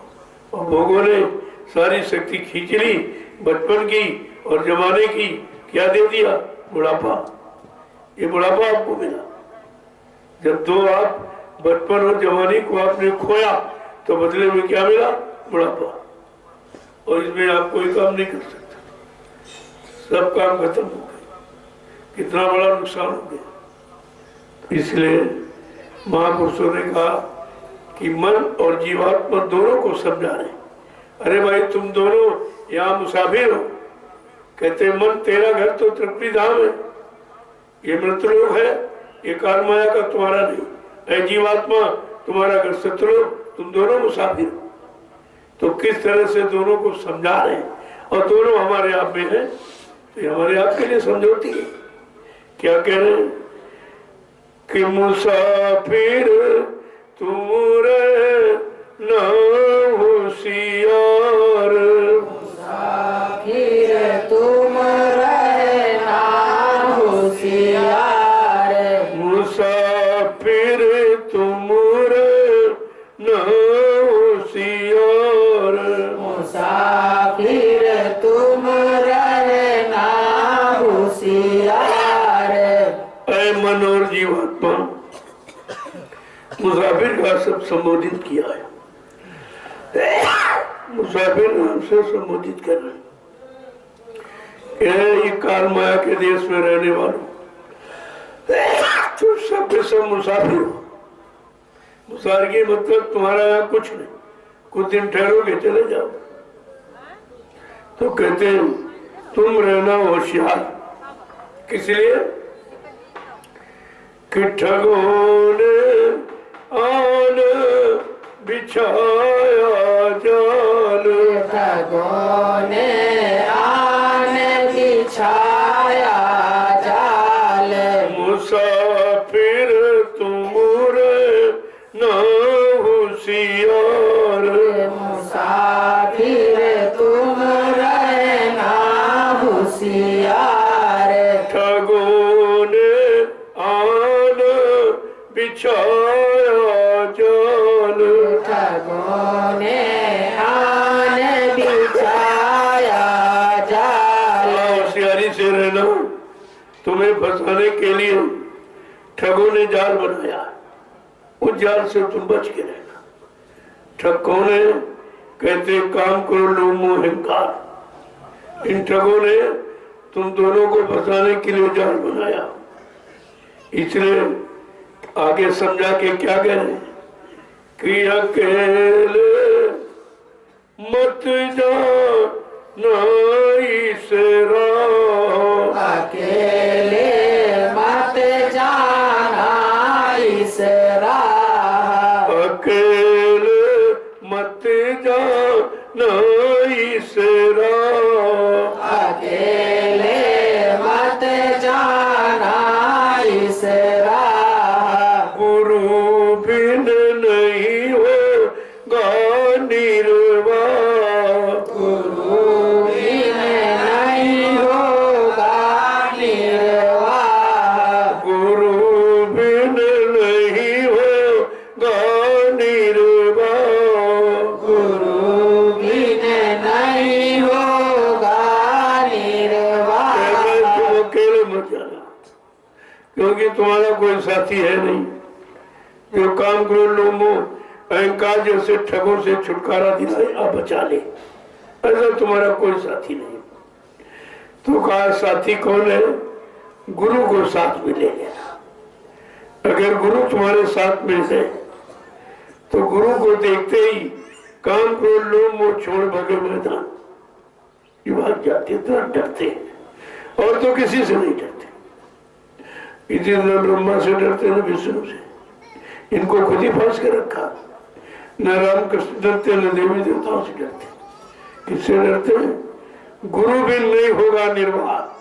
अगर तुम सच्चा निर्वाह यानी गुजारा करना चाहते हो तो समय के सच्चे गुरु सदगुरु को ले लेना, वो तुमको इससे बचा देंगे आगे, क्योंकि वो इनसे बचे हुए और तो सब इन्हीं में फंसे तो बचाएगा कौन? आगे क्या कह रहे हैं कि जमा सब लेंगे तेरी छीन, जमा सब लेंगे तेरी छीन, जमा सब लेंगे तेरी छीन, जमा सब लेंगे तेरी छीन, करेंगे तुझको अपना दीन, करेंगे तुझको अपना दीन, करेंगे तुझको अपना दीन, करेंगे तुझको अपना दीन। जो तुमने पुण्य कमाया है कि चलो कि इससे काम हो जाएगा या इससे हमारा बचाव काम करो शुरू होगा, का ये तो पहले ही छीन लेंगे, तुमको उस काबिल रखेंगे नहीं। कहा सारी जमा पूंजी तुम्हारी छीन लेंगे, फिर अपना एक गुलाम बना के रखेंगे। काम करो लोभ मोह अहंकार, ये काम सारी शक्ति छीन लेगा और लोभ में विवेक बुद्धि चली जाएगी और अहंकार में सारा यानी सोच सब खत्म कर देगा। कहा ये सब तुम्हारी जमा पूंजी को छीन लेंगे और तुमको अपना गुलाम बना के रखे। तो कहते हैं फिर तुम बचोगे कैसे? और आगे क्या कह रहे हैं, ये क्या क्या करेंगे तुम्हारे साथ कि ठगों ने रोका सब संसार, ठगों ने रोका सब संसार, ठगों ने रोका सब संसार, ठगों ने रोका सब संसार, गुरु बिन पड़ी गई सब पर मार, गुरु बिन पड़ी गई सब पर मार, गुरु बिन पड़ी गई सब पर मार, बिन पड़ी गई सब पर मार, मुसाफिर तुम रे ना होशियार, मुसाफिर तुम रहना होशियार, कहते ये ठग, इन्हीं ने तुमको संसार से जाने को रोका। इन्हीं काम करो लोभ मोह अहंकार में हम फंस के वही कर्म करते रहे और कर्मों ने हमको रोक लिया, क्योंकि बिना ये कर्म उतारे तो कोई जा ही नहीं सकता। और कर्म उतारने की युक्ति किसी को मालूम, चढ़ाने की तो मालूम, रोज आप चढ़ाते रहते हो, लेकिन उतारने की मालूम नहीं उतरेगी कैसे। कहा उतरेगी ये सत्संग सुनोगे तब जानकारी से, और इसके बाद जब परमार्थी सेवा में लोगे तो उतरेगी। रास्ता बनाया कि परमार्थी सेवा में लगाकर जितने तुम्हें बुरे कर्म पाप कर्म किए हैं तो परमार्थी सेवा में लगाकर तुमको पाक साफ निर्मल पवित्र कर देंगे और तुम्हारी सेवाओं से जो व्यवस्था बनेगी जिससे लाखों लोग भविष्य में लाभ उठाएंगे, ये आपका लाभ है। ये परमार्थी लाभ इसी से सब कर्म उतर जाए, सब लोगों में बढ़ जाएंगे। इतने लोग तुम्हारी बनाई व्यवस्था से लाभ उठाएंगे, तुम्हारे बुरे पाप कर्म सब इन पर बांट लेंगे सब, और तुम हल्के हो जाओगे, निकल जाओगे। देखो महापुरुषों ने कितनी चतुरता के साथ ये रास्ता बनाया अपने जीवों को पाक साफ निर्मल पवित्र करने की, जबकि यहाँ कोई रास्ता नहीं है। काल ने तो जितने रास्ते बनाए सब गंदगी चढ़ाने के बताए, उतारने वाले थोड़ी बनाए। आगे क्या कह रहे हैं कि गुरु बिन सब पर मार पड़े, ये सब क्यों मारे गए? ऋषि मुनि योगी महर्ष अवतारी शक्तियां ज्ञानी विज्ञानी ये सब मार खाते रहे काम क्रोध लोभ अहंकार की, क्योंकि इनके पास इनकी रक्षा करने वाला गुरु नहीं था, सदगुरु नहीं आए थे। वो होते तो रक्षा वो कर सकते। उनको सृष्टि में अधिकार है, वो जीव को अपने अनुसार पाक साफ करके ले जा सकते। उनको तो यहाँ तक अधिकार है कि अगर वो चाहे तो अपने जीव को सदे ले जा सकते और बीच के किसी मंडल पर ठहरा कर उसके संचित कर्मों को उतार देंगे, काल को भनक भी नहीं पड़ेगी। ऐसी भी गुप्त सुरंगे हैं, लेकिन ये दया किसी किसी पर होती है। असीम होते हुए भी सब कुछ कर सकते, काल कुछ नहीं कर सकता। तभी तो ऐलान किए कि काल को भगा दूंगा, जबकि काल की मार सब यहाँ खाते रहे। ऐसा कोई आया नहीं जो काल का मुकाबला करता। लेकिन सतगुरु ने क्या कहा, मैं काल को भगाऊंगा और सतयुग लाने का मतलब दयाल की व्यवस्था बनाऊंगा। ये दयाल की व्यवस्था को सतयुग कहते। आगे क्या कहना समझे कि मान लो कहना मेरा यार, मान लो कहना मेरा यार, मान लो कहना मेरा यार, मान लो कहना मेरा यार, संग इन तजना पकड़ किनार, संग इन तजना पकड़ किनार, मुसाफिर तुमरे ना होशियार, मुसाफिर तुम रहना होशियार। वो क्या कह रहे हैं, अब तुम मेरा कहना मान लो। तुमने मन का कहना माना तो फंस गए। इसीलिए कह रहे हैं, मन के कहे चलो मत कोई और सतगुरु कहे करो तुम सोई। अब वो काम करो जो सतगुरु यानी सत्यलोक से आए और इस झूठे काल माया के देश और फरे बोझाल से निकालने के लिए कहा, तुम उनका कहना मानो। तो मान लो कहना मेरा यार, संगीन तजना पकड़ किनार, जो मैं किनारा बता रहा हूँ नाम का सहारा, ये किनारा है, तुम इसको पकड़ लो और इनका साथ छोड़ दो। काम को लोगों से तुम तिलांजलि ले लो। आगे क्या कह रहे हैं कि गुरु बिन और न कोई रखवार, गुरु बिन और न कोई रखवार, गुरु बिन और न कोई रखवार, गुरु बिन और न कोई रखवार। कितना बड़ी बात कह रहे हैं कि तुम्हारा यहाँ रक्षा करने वाला बचाने वाला कोई है ही नहीं। बिल्कुल स्पष्ट कर दिया। जिनका तुम सहारा लिए बैठे हो कि पत्थर की देवी काम करेंगी, कागज का कैलेंडर ब्रह्मा विष्णु का, ये कुछ नहीं, ये तो सब धोखा है। इनसे कोई काम नहीं होगा, काम करेगा चेतन। ये सब जड़ है, पत्थर भी जड़ है, कागज भी जड़ है। जड़ता से आपका काम नहीं होगा और इसी जड़ता की ममता में उसने आपको फंसा दिया और आपका निकलना मुश्किल है।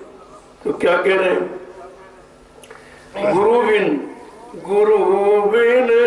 और न कोई रखवार, गुरु बिन और न कोई रखवार, कहूँ मैं तुमसे बारंबार, कहूँ मैं तुमसे बारंबार, मुसाफिर तुमरे ना होशियार, मुसाफिर तुम रहना होशियार। तुम्हारा मृत्यु रूप में कोई भी रक्षक नहीं, और जिनको आपने बनाया वो झूठा था, क्योंकि रक्षक तो सामने काम करने वाला हो तो रक्षा करेगा, और तुमने जड़ को रक्षक बनाया। कोई कहा पत्थर से रक्षा होगी, कोई कागज कैलेंडर से, कोई पानी, इसी में सब बेचारे फंसे पड़े। अरे ये रक्षा करने वाले, इनको तो तुमने बनाया। जब जिसको तुमने बनाया है वो तुम्हें क्या बनाएगा? तुम्हारा कौन सा काम बनाएगा? कभी प्रयास नहीं इस पर किया, क्योंकि संत महापुरुष आए नहीं और सब बेचारे जगंदा पुण्यंदा ताते बच गई अदाधुंदा, ये अदाधुंद मची हुई।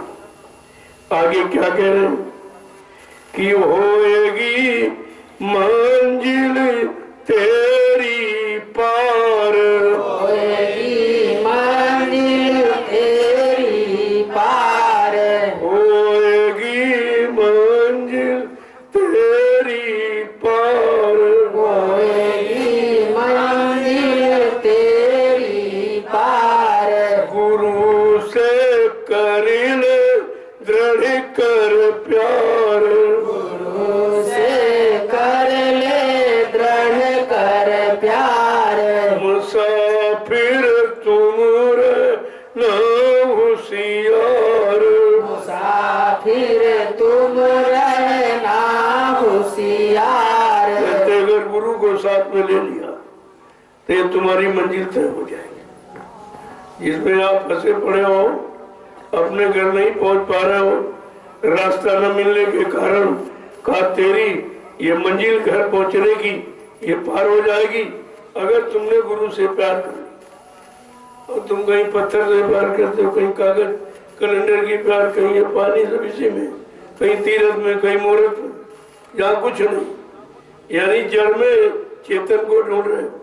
अरे परमात्मा चेतन है, देवी देवता चेतन है, ब्रह्मा विष्णु महादेव चेतन है, राम कृष्ण चेतन है, और तुम जड़ समझकर वहां पर पड़े हो तो वहां तो मिल नहीं पाएंगे। अगर किसी को मिले होते तो इतना समय निकल गया तो किसी ने तो बताया था कि हमको मिले, कुछ नहीं हुआ, कोई काम नहीं हुआ, और फिर भी बेचारे होश में भी नहीं आ रहे। ये काम भी नहीं हुआ और तलाश भी नहीं है कि होगा काम कहाँ, किसके द्वारा होगा, कौन करेगा, वो सहयोगी कौन है, वो मददगार कौन है, वो रास्ता बताने वाला कौन है, वो पहुंचाने मिलाने वाला कौन है। कभी आपने प्रयास किया? कुछ नहीं। आगे क्या कहना कि गुरु के चरण पकड़े सार, गुरु के चरण पकड़े सार, गुरु के चरण पकड़े सार, गुरु के चरण पकड़े सार। इंद्री भोग बुलावत झाड़, इंद्री भोग बुलावत जाए, मुसाफिर तुम न होशियार, मुसाफिर तुम रहना होशियार। ठगों ने आन बिछाया जाल, ठगों ने आन बिछाया जाल। मेरा मृतलोक मंडल में एक ही सहारा है, गुरु के चरण। सबको पकड़ के देखा, सब बेचारे जहाँ थे वहीं घसीट लिया तुमको, सब भोगों में डूब रहे थे, तुमको भी उसी में डुबो दिया। कहा तुम्हारा एकमात्र सहारा गुरु के चरण, उनको पकड़ लो तो तुम्हारा काम सब बन जाए। अब तुम्हें कुछ नहीं करना, एक भरोसा, एक बल, एक आस विश्वास, कहा है गुरु के चरण। आगे क्या कहें कि जब इंद्री भोगों को भुला दोगे, मन को हटा दोगे और गुरु के चरण पकड़ लोगे तो ये काम तुम्हारा सब हो जाए। अभी तुम भोगों को पकड़े हो, पकड़ने की इच्छा भी रखते हो और निरंतर उसी में आपका प्रयास भी जारी। वो तो केवल अभी आप सुन रहे हो, ये तो जबरदस्ती आपको सुनाया जा रहा है। तुम्हारी इच्छा कहाँ है, तुम्हारा मन कहा कहता हमेशा सुन सुने, और ना तुम आते हो, जबरदस्ती तुम्हें बुलाया जाता और बुला के तुम रुक नहीं होते, फिर भाग जाते, यही करते रहते। अरे भाग के आए हो जहाँ से, वहाँ का तो मालूम सब है, कभी भाग के यहाँ आए हो, और यहाँ से फिर भाग गए तो क्या इसी भाग दौड़ में सारा जीवन निकाल दोगे? फिर आपको मिलेगा क्या? ना हरि भजे न घर सुख पाए। कहते ना हरि भजे न घर सुख पाए और बिरथा बिहार गई और दुनिया ते प्यारे को नहीं, कुछ नहीं, सारा समय आपका खराब और मेरा कुछ नहीं, और जो था वो भी खो दिया। जो आत्मिक शक्ति ताकत आपको मिली थी वो सब भोगों में बर्बाद कर दिया। अब कहते हो भजन नहीं होता है, ध्यान नहीं होता, सुमरन नहीं होता है, शरीर साथ नहीं देता, तो शरीर कहाँ तक साथ दी? शरीर से तुमने इतना बहुत भोगा है कि शरीर को एकदम जर्जरित कमजोर खराब कर दिया आपने, तमाम तरह बीमारियों में घेर लिया। अब तुम क्या करोगे? आगे क्या करें? यही है ठगिया करत ठगार, यही है ठगिया करत ठगार, यही है ठगिया करत ठगार, यही है ठगिया करत ठगार। कहे सतगुरु स्वामी तो ही पुकार, कहे सतगुरु स्वामी तो ही पुकार, कहे सतगुरु स्वामी तो ही पुकार, कहे सतगुरु स्वामी तो ही पुकार। मुसाफिर तुमरे न होशियार, मुसाफिर तुम रहना होशियार, ठगों ने आन बिछाया जाल, ठगों ने आन बिछाया जाल। यही ठगिया जो तुम्हारे पीछे लगे, तुमको यहाँ से निकलने नहीं देते, क्योंकि निकला जाता शक्ति से, और शक्ति इन्होंने सब छीन कर दी। यही काम करो लोग मोह अहंकार इशारा, इन्होंने तुमको एकदम खाली कर दिया, शक्तिहीन कर दिया। और कहे सतगुरु स्वामी तुम्हें पुकार, और बार बार तुम्हें पुकार के गुहार लगा के समझाते हैं तुम्हारा नुकसान करने वाले ये है, और तुम बाहर में देखते रहते, ये खराब वो खराब, ये नुकसान कर रहा हो, नुकसान करने वाला अंदर ही बैठा सब तरह का। और ये सब मन के इशारे पर चलते, मन इनके इशारों पर चलता, दोनों एक दूसरे से मिल गए। अब तुम्हारा कोई साथी रहा नहीं तो कहते कि बिना गुरु के तुम्हारी कोई रक्षा या कर ही नहीं सकता। सब भोगों में फंसे पड़े बेचारे, कौन किसकी रक्षा करेगा? कहा गुरु बिन कोई न रखवा, तुम्हारा सच्चा रखवाला, हिफाजत करने वाला गुरु के सिवा कोई नहीं। इसलिए तुम उनका साथ करो, उनके वचनों को मानो, उनके बताए रास्ते पर चलो, तो तुम्हारा बचाव हो सकता। आगे क्या कह रहे? किस शरण में आजा ले मुसलमान, शरण में आजा ले संभाल, शरण में आजा ले मुसलमान, शरण में आजा ले संभाल। नाम संग हो जा होए उतार, नाम संग हो जा होए उद्धार, नाम संग हो जा होए उतार, नाम संग हो जा होए उद्धार। मुसाफिर तुमरे न होशियार, मुसाफिर तुम रहना होशियार, ठगों ने आन बिछाया जाल, ठगों ने आन बिछाया जाल। सब बता दिया किसने किसने फंसा और कहाँ कहाँ तुम फंसे हो।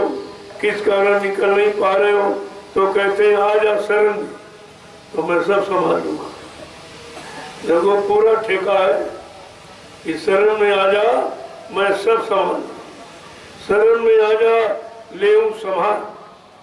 अगर तुम शरण में आ जा, जैसे बच्चा भटक रहा हो, रो रहा हो, तो माँ की शरण यानी गोदी में आ जाए तो शांत हो जाएगा, सारा दुख हर लेगी। शरण वो है, लेकिन शरण कौन सी हो? जो शरण तुम्हारी हो, तुम्हारे हित और लाभ की हो। तमाम माताएं गोदी में उठाए बच्चा चुप नहीं होता, क्योंकि बच्चे की शरण वो गोद नहीं है, उसकी शरण उसकी माँ की होती है। इसलिए सच्ची शरण जीवों को अपने सद्गुरु दाता दयालु की शरण में गोद में डालने से ही आपको ये शांति मिल सकती, अन्यथा ये काम तुम्हारा कोई कर ही नहीं सकता। अगर किया होता तो कितने युगों से फंसी पड़ी, कहाँ हुआ। न ब्रह्मा जी ने किया, तुमने ब्रह्मा की पूजा और विष्णु की पूजा और शंकर की पूजा की, और हनुमान की, राम और कृष्ण की, देवी देवताओं की पूजा की। किसी ने आपको गोद में लिया, अपनी शरण में लेकर ये कहा कि हम तुम्हारी संभाल करूंगा, मैं तुम्हारी रक्षा करूंगा, ये तो किसी ने नहीं किया।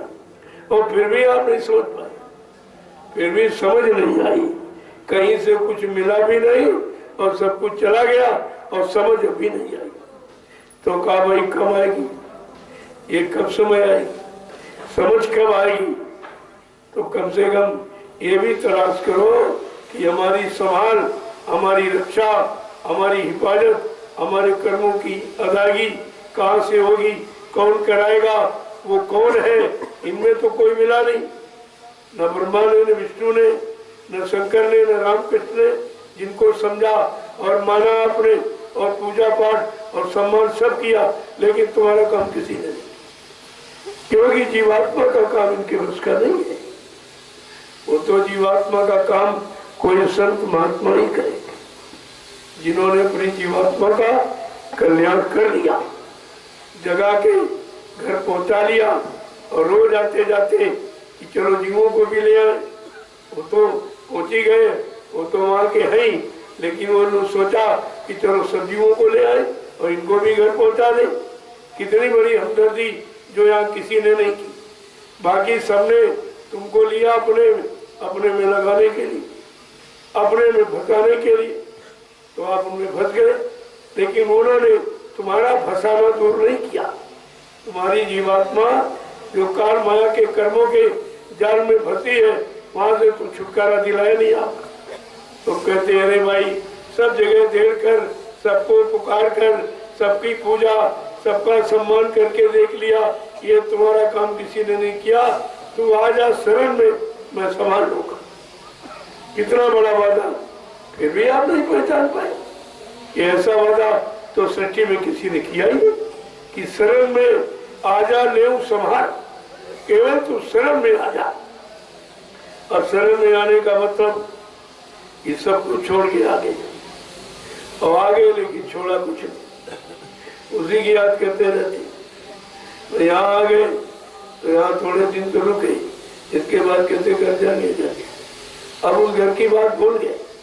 जिस घर जाने के लिए आए थे और जिस घर जाने की बात यहाँ की जा रही, यहाँ रास्ता बताया जा रहा और कहा कि तुम्हारे बस का नहीं तो शरण में आ जाओ, शरण में आ जाओ, तुम्हारी संभाल हो जाएगी।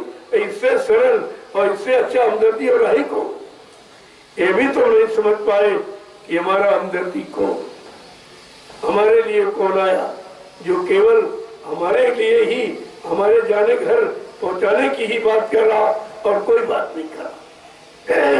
न रात की, न पाठ की, न धन, न दौलत, कोई बात।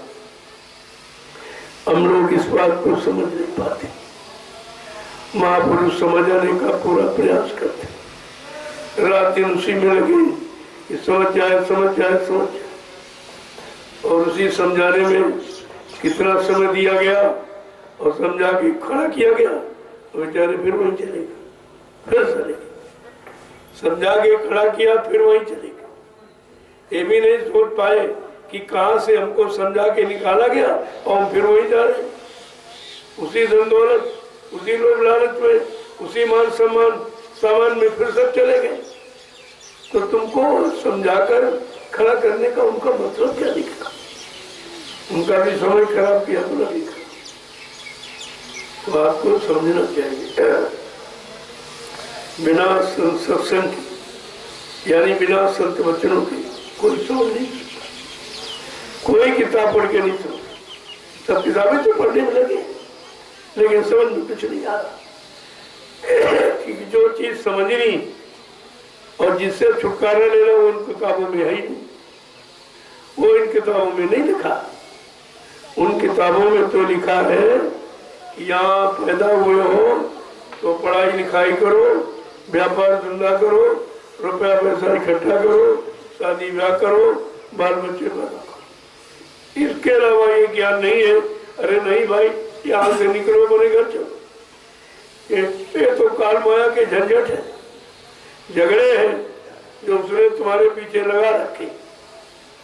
ऐसा कहने वाला कोई नहीं और समझाने वाला और निकालने वाला भी कोई नहीं, और अपने आप जीव निकल नहीं सकता। वो ताकत हमारे हाथ में नहीं कि अपने आप निकल, और निकालने वाला आ गया तो तुम मचल रहे हो, निकलते नहीं। जैसे बच्चे को गोदी में लो तो मचल जाता, मचलता है, इस तरह तुम्हारा मन मचल रहा है। कहते हमको भोगों की गोदी से क्यों अलग कर रहे हो, हमारे भोग क्यों छुड़वा रहे हो, हमको वहां से क्यों हटा रहे हो?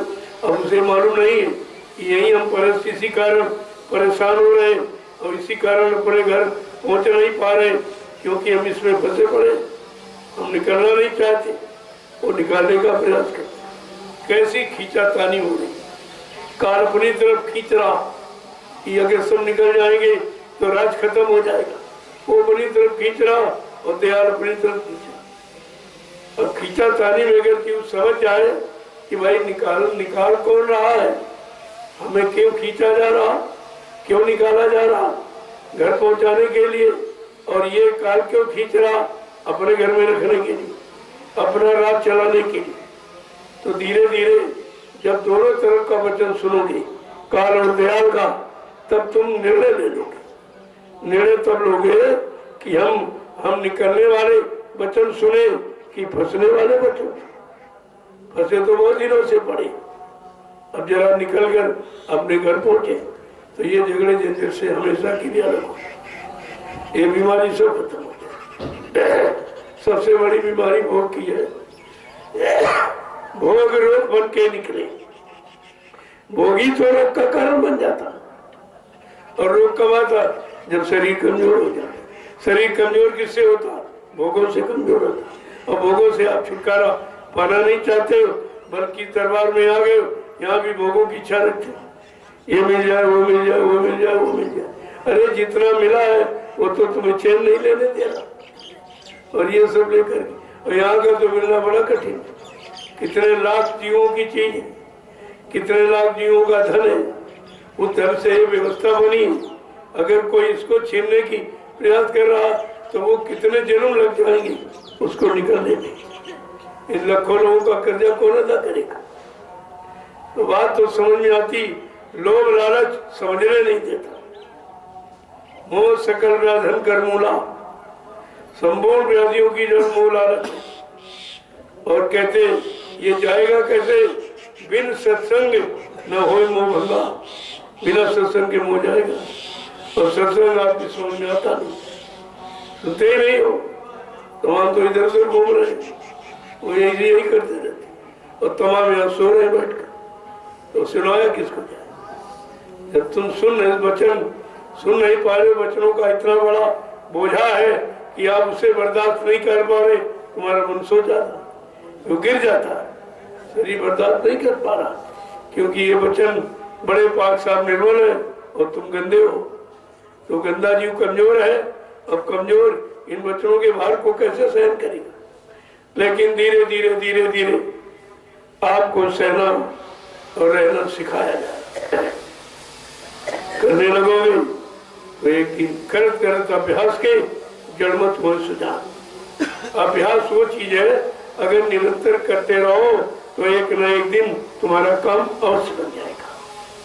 विश्वास रखो, ये कि नहीं नहीं हमारा काम बन जाएगा, हम खराब जरूर है लेकिन धीरे धीरे अब हम ठीक होंगे, ठीक होने का प्रयास करेंगे, बच्चों को मानकर सेवा में लगकर, तो धीरे धीरे हमारा काम भी हो जाएगा। ऐसे ऐसे जीवों ने अपना साहस मजबूत किया और मन को अपने ठीक कर लिया। जय गुरुदेव, जय गुरुदेव, जय गुरुदेव, जय गुरुदेव। नाम किसका? प्रभु का। जय गुरुदेव। नाम किसका? प्रभु का। प्रभु का प्यारा नाम। जय गुरुदेव। जरा खड़े हो जाओ, खड़े हो जाओ, उतना सुनो जितना रख सको, और सुनाया जाए तो यही पलटी करके चले जाओ, बात क्या तो उतने वचन रोज इनको सुनकर कर सको, तो उसका लाभ आपको मिल जाएगा। जय गुरुदेव, जय गुरुदेव, जय गुरुदेव, जय गुरुदेव। नाम किसका? प्रभु का। जय गुरुदेव। नाम किसका? प्रभु का। प्रभु का प्यारा नाम। जय गुरुदेव। जोर से बोलो, सब मिल बोलो, बोलना होगा, अभी से बोले, दुख दर्द हरेंगे, सब कष्ट मिटेंगे, शांति भी देंगे, सबके दाता, सबके मालिक, प्रेम से बोलो, काम नहीं इंसान का, ये काम नहीं इंसान का, अब इंसानों के बस का कोई काम नहीं, न संसार समेत परिवार का, न अध्यात्म का, ये दोनों काम इनके बस की। कि जो राजनीति व्यवस्था संभालने वाले भाषण देते रहे, कुछ नहीं, सब झूठा निकला, और धर्म नीति वाले प्रवचन करते रहे, वो भी सब झूठ निकला, कुछ नहीं। और आपत्ति आके खड़ी हो गई, बीमारियां आके खड़ी हो गई, दुख तकलीफें आके खड़ी हो गई, दुर्घटनाओं ने आपको अकाल मौत में पहुंचा दिया, प्रतियोगी में इतना भारी नुकसान हुआ, बजाय लाभ के सब तरफ से हानि हानि हुई। अब ये समय परिवर्तन का है, यही परिवर्तन की बात, जहाँ पर राजा रैयत करने के लिए बिल्कुल असमर्थ कि हमारे बस का कोई अच्छा काम नहीं, अच्छा सच्चा काम हमारे बस का नहीं है, तभी तो वैचारिक क्रांति खड़ी होगी और संत महापुरुषों का काम होगा। अभी भारत देश में इंसानों की बस की बात कुछ है, हुई है संत रात, भारत माँ अब बचाए बचिए ना, बाबा देव गुरुदेव की वाणी सब दिखाई पड़ी है। अब ये संत राज नेताओं का राज नहीं है, क्योंकि उन्होंने कुछ किया नहीं। नेता का मतलब सच्चा नेतृत्व करने वाला, सुख शांति सबको देने वाला, सुख सुविधा सबको दे और तकलीफ मुसीबत हर ले, तो वो सच्चा नेता, वो नेतृत्व करेगा। सच्चे नेता में 14 गुण होने चाहिए, तब वो नेतृत्व करेगा। और यहाँ 2800 गुण है तो काम कैसे होगा? तो आपने देख लिया इनके बस का कुछ। अब ये सरेंडर हाथ उठाने वाले हैं कि मेरे बस के। और बाबा जी ने पहले आपसे कहा, ये राजनीति लोग जब अपना हथियार डाल देंगे, कहेंगे नया सुरक्षा देना मेरे बस की बात नहीं, रोजी रोटी महंगाई गरीबी ये सब हटाना मेरे बस की बात नहीं, टैक्सों की भरमार रोकना मेरे बस की बात नहीं, चोरी डकैती कत्ल बलात्कार ये भी मेरे बस का नहीं, और जीवों की निर्मम निर्दोष हत्या कराना, उनके मांस को बिकवाना और लोगों को खिलाकर उनको खराब करना, मन बुद्धि चित्त यानी और बीमारी पैदा करना, कहते इसका रोकना भी मेरे बस की बात है। तब कहा बाबा जी ने, जब ये हथियार डाल देंगे, कहेंगे मेरे बस का कुछ नहीं, तब बच्चा मैं अपना ब्रह्मास्त्र उठाऊंगा। अब ब्रह्मास्त्र कोई कुत्ते पर तो थोड़ी चला जाता, राक्षसों पर। राक्षस कौन? जिनका राक्षसी खान पान और राष्ट्रीय कर्म क्रियाकलाप उन पर चलता है। तो लोगों को सोचना चाहिए, ये पहले से कह दिया गया, इसका मतलब तुम आगे समझ आ रहा, तुम्हारे बस का कुछ नहीं रहेगा, तुम स्वार्थ के सिवा कुछ तुम्हारे पास बचेगा, और सब स्वार्थ में अपनी कुर्सी, अपना पद, अपना खाता बैंक बैलेंस, ये सपना सुख सुविधा, इसके अलावा प्रजा क्या हो कुछ। अब ये भूल गए रामचरितमानस को, क्या लिखा है? जा सुराज प्रिय प्रजा दुखारी, वो नरक अधिकारी, वो नरक अवश्य नरक अधिकारी। कहा जिसके राज में प्रजा दुखी है वो राजा नरक में जाता है। ये गोस्वामी जी महाराज ने, मैं नहीं कह रहा हूँ, ये गोस्वामी जी महाराज ने रामचरितमानस के उत्तरकांड में लिखा, और ये हो भी रहा सब सामने। और पता नहीं ये बेचारे उसको पढ़ रहे कि नहीं पढ़ रहे, मान रहे कि नहीं, विश्वास कर रहे संतवाणी पर कि नहीं कर पा रहे। विश्वास करते होते तो ये उल्टा क्यों करते, और ये भी नहीं समझ पा रहे इसका परिणाम कितना बुरा, नरक, ये सबसे बुरा परिणाम। सो नवश नरक अधिकारी, कि जिसके राज में प्रजा दुखी, चाहे देश का राष्ट्रपति हो, प्रधानमंत्री हो, प्रदेश का मुख्यमंत्री हो, जिले का डीएम हो, और तहसील का तहसीलदार हो, और ब्लॉक का ब्लॉक प्रमुख हो, और गांव का मालिक मुखिया, और घर का मालिक हो, सब पर लागू। जिसके तहत जितने लोग रह रहे हैं, अगर वो परेशान है और दुखी है तो वो नरक का गामी है। सब पर ये सूत्र एक तरफ से लागू। ये बेचारे पता नहीं पढ़ते कि नहीं पढ़ते, चिल्लाते तो सियाराम है, सीताराम सियाराम चिल्ला रहे, केवल वोट वोट के लिए मांगी। ये सियाराम का जो रामचरितमानस उसको नहीं पढ़ रहे, उसमें क्या लिखा, किसके लिए लिखा, और कितनी बड़ी सजा, कितना बड़ा नुकसान, ये नहीं पढ़ रहे क्या? उन्होंने तो इसीलिए राजनीति की परिभाषा पहले ली थी, राजनीति बिन धन धर्मा प्रभु समर्पे बिन सत्कर्मा। राजनीति बिना धार्मिक धन के और बिना धार्मिक लोगों के, चरित्रवान लोगों के, शाकाहारी लोगों के बगैर नहीं चलाई जा सकती। ये भी नहीं पढ़ते। राजनीति का मतलब क्या है? राज और नीति दो शब्द, राज का संबंध राजा से और नीति का संबंध गुरु से। जब गुरु संत महात्मा नीति सिखा देते तब राजा राज करता। भगवान राम का प्रमाण है, भगवान का प्रमाण है, जिसने यहाँ पर राज किया और राजगति पर दो गुरुओं को रखा, एक धर्म गुरु, एक राजगुरु। जब राजनीति व्यवस्था बिगड़ती थी तो गुरु वशिष्ठ से सलाह लेते थे, और धर्म नीति व्यवस्था बिगड़ती थी तो गुरु विश्वामित्र सलाह लेते। यानी भगवान को दोनों गुरुओं की जरूरत, और इंसान कह रहा गुरु गुरु कुछ। तो देख लो क्या हो रहा। तो राज चल रहा कि घसीटा जा रहा, तो घसीटने में जनता की चिथड़े उड़ रही, चिथड़े। ये सब हो रहा, ऐसा नहीं।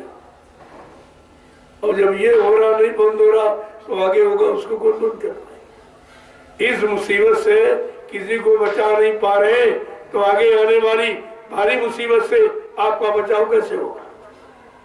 ये सब जानकारी आपको रखनी चाहिए। बाबा जी ने पहले ही ऐलान किया, होगी जन जन में क्रांति, हम तुम्हें दिखा देंगे। सब धर्म लड़ेंगे आपस में, हम तुम्हें दिखाएंगे। राजा रैयत लड़ जाएगी, बाप बेटे लड़ जाएंगे, पति पत्नी लड़ जाएंगे, गुरु शिष्य लड़ जाएंगे। ये सब तुमको दिखा दिया जाएगा। आज ये सब हो रहा, सब सामने हो रहा, जो जो कहा गया। तो ये संतवाणी है, ये अमर वाणी, यानी इसको कोई नष्ट नहीं कर सकता। जो कहेंगे वो आगे यानी भविष्य को देखकर उनकी दिव्य दृष्टि खुली होगी। भूत वर्तमान को अपनी जगह से ही बैठ के सब देखते हैं।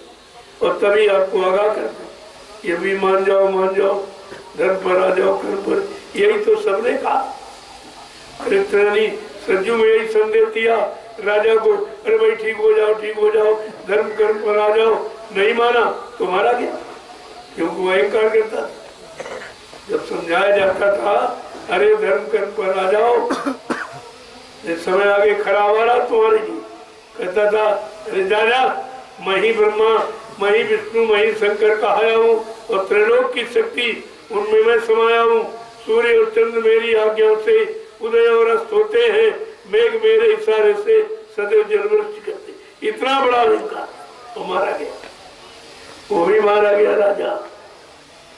जब राजा में ऐसे दुर्गुण आ जाएंगे, यानी प्रजा में को धर्म से अलग कर देगा, धार्मिक स्थलों को बंद करा देगा और धार्मिक ग्रंथों की महिमा समाप्त कर देगा, तो फिर वो सजा पाने का अधिकारी बने। रावण कितना बड़ा विद्वान था, इतने बड़े विद्वान भी कोई नहीं। तुम तो कुछ भी नहीं हो। वो 4 वेद 6, 7, 18 पुराणों का गया था, और तुम एक वेद भी नहीं जानते। एक वेद शांति वेद ही नहीं जान पाए, न शांति दे पाए, न शांति में रह पाए। जब वो नहीं बचा, तुम इतना बड़ा धर्मान था कि सोने का नगर था, और तुम्हारे यहाँ सोना खत्म। कहाँ चला गया किसी ने आपसे बताया नहीं, कहीं नहीं बताया। और ब्रह्मांड इतना बड़ा था, कहता था कि मृत्यु को मैं अपने पास बांध के रखा हूं, लेकिन मारा गया। जब प्रजा तकलीफ में हुई और जब नारी जात का अपमान किया गया, तो विनाश का कारण। ये नारी सृष्टि के केंद्र बिंदु है, सारी सृष्टि इसी से बनी है।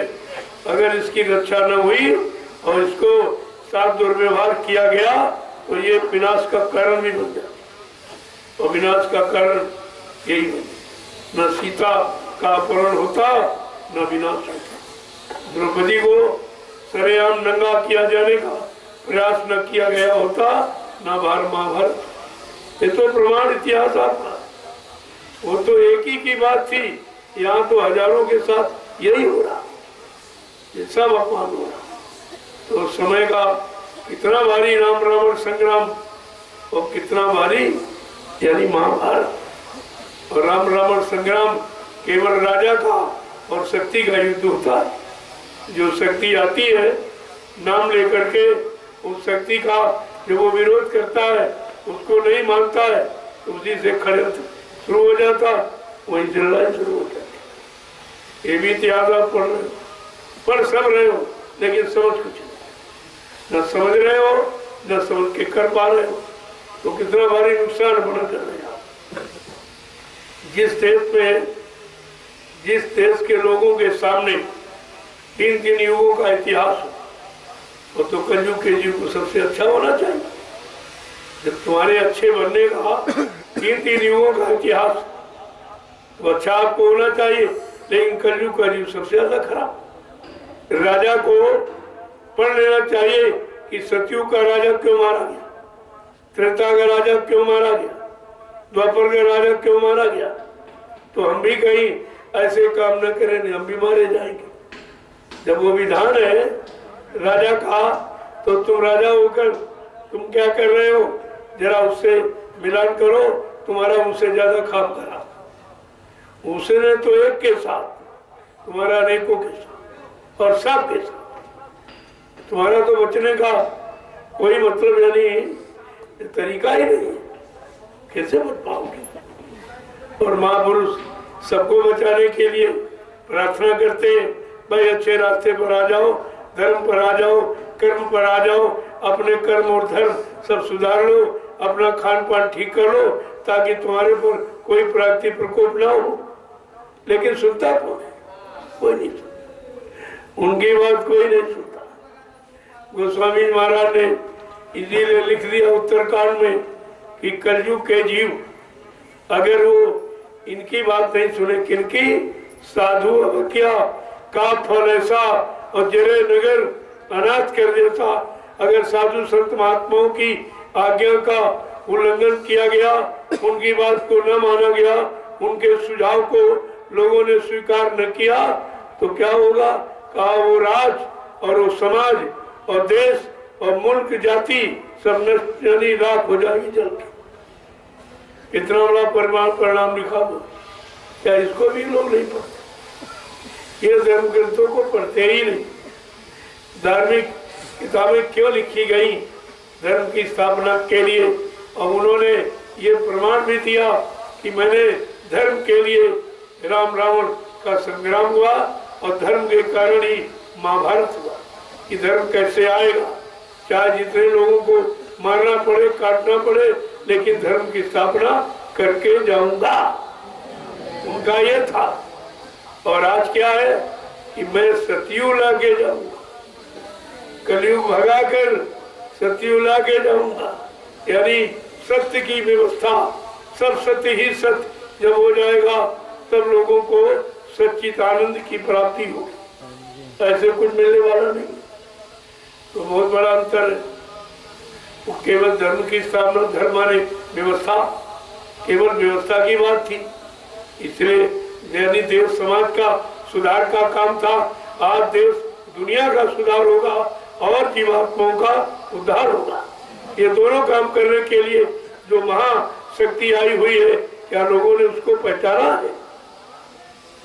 बात तो आपको समझनी चाहिए और समझनी पड़ेगी। प्रकृति तुमको मजबूर कर देगी, बीमारियां तुम्हें मजबूर कर देगी शरण में आने के।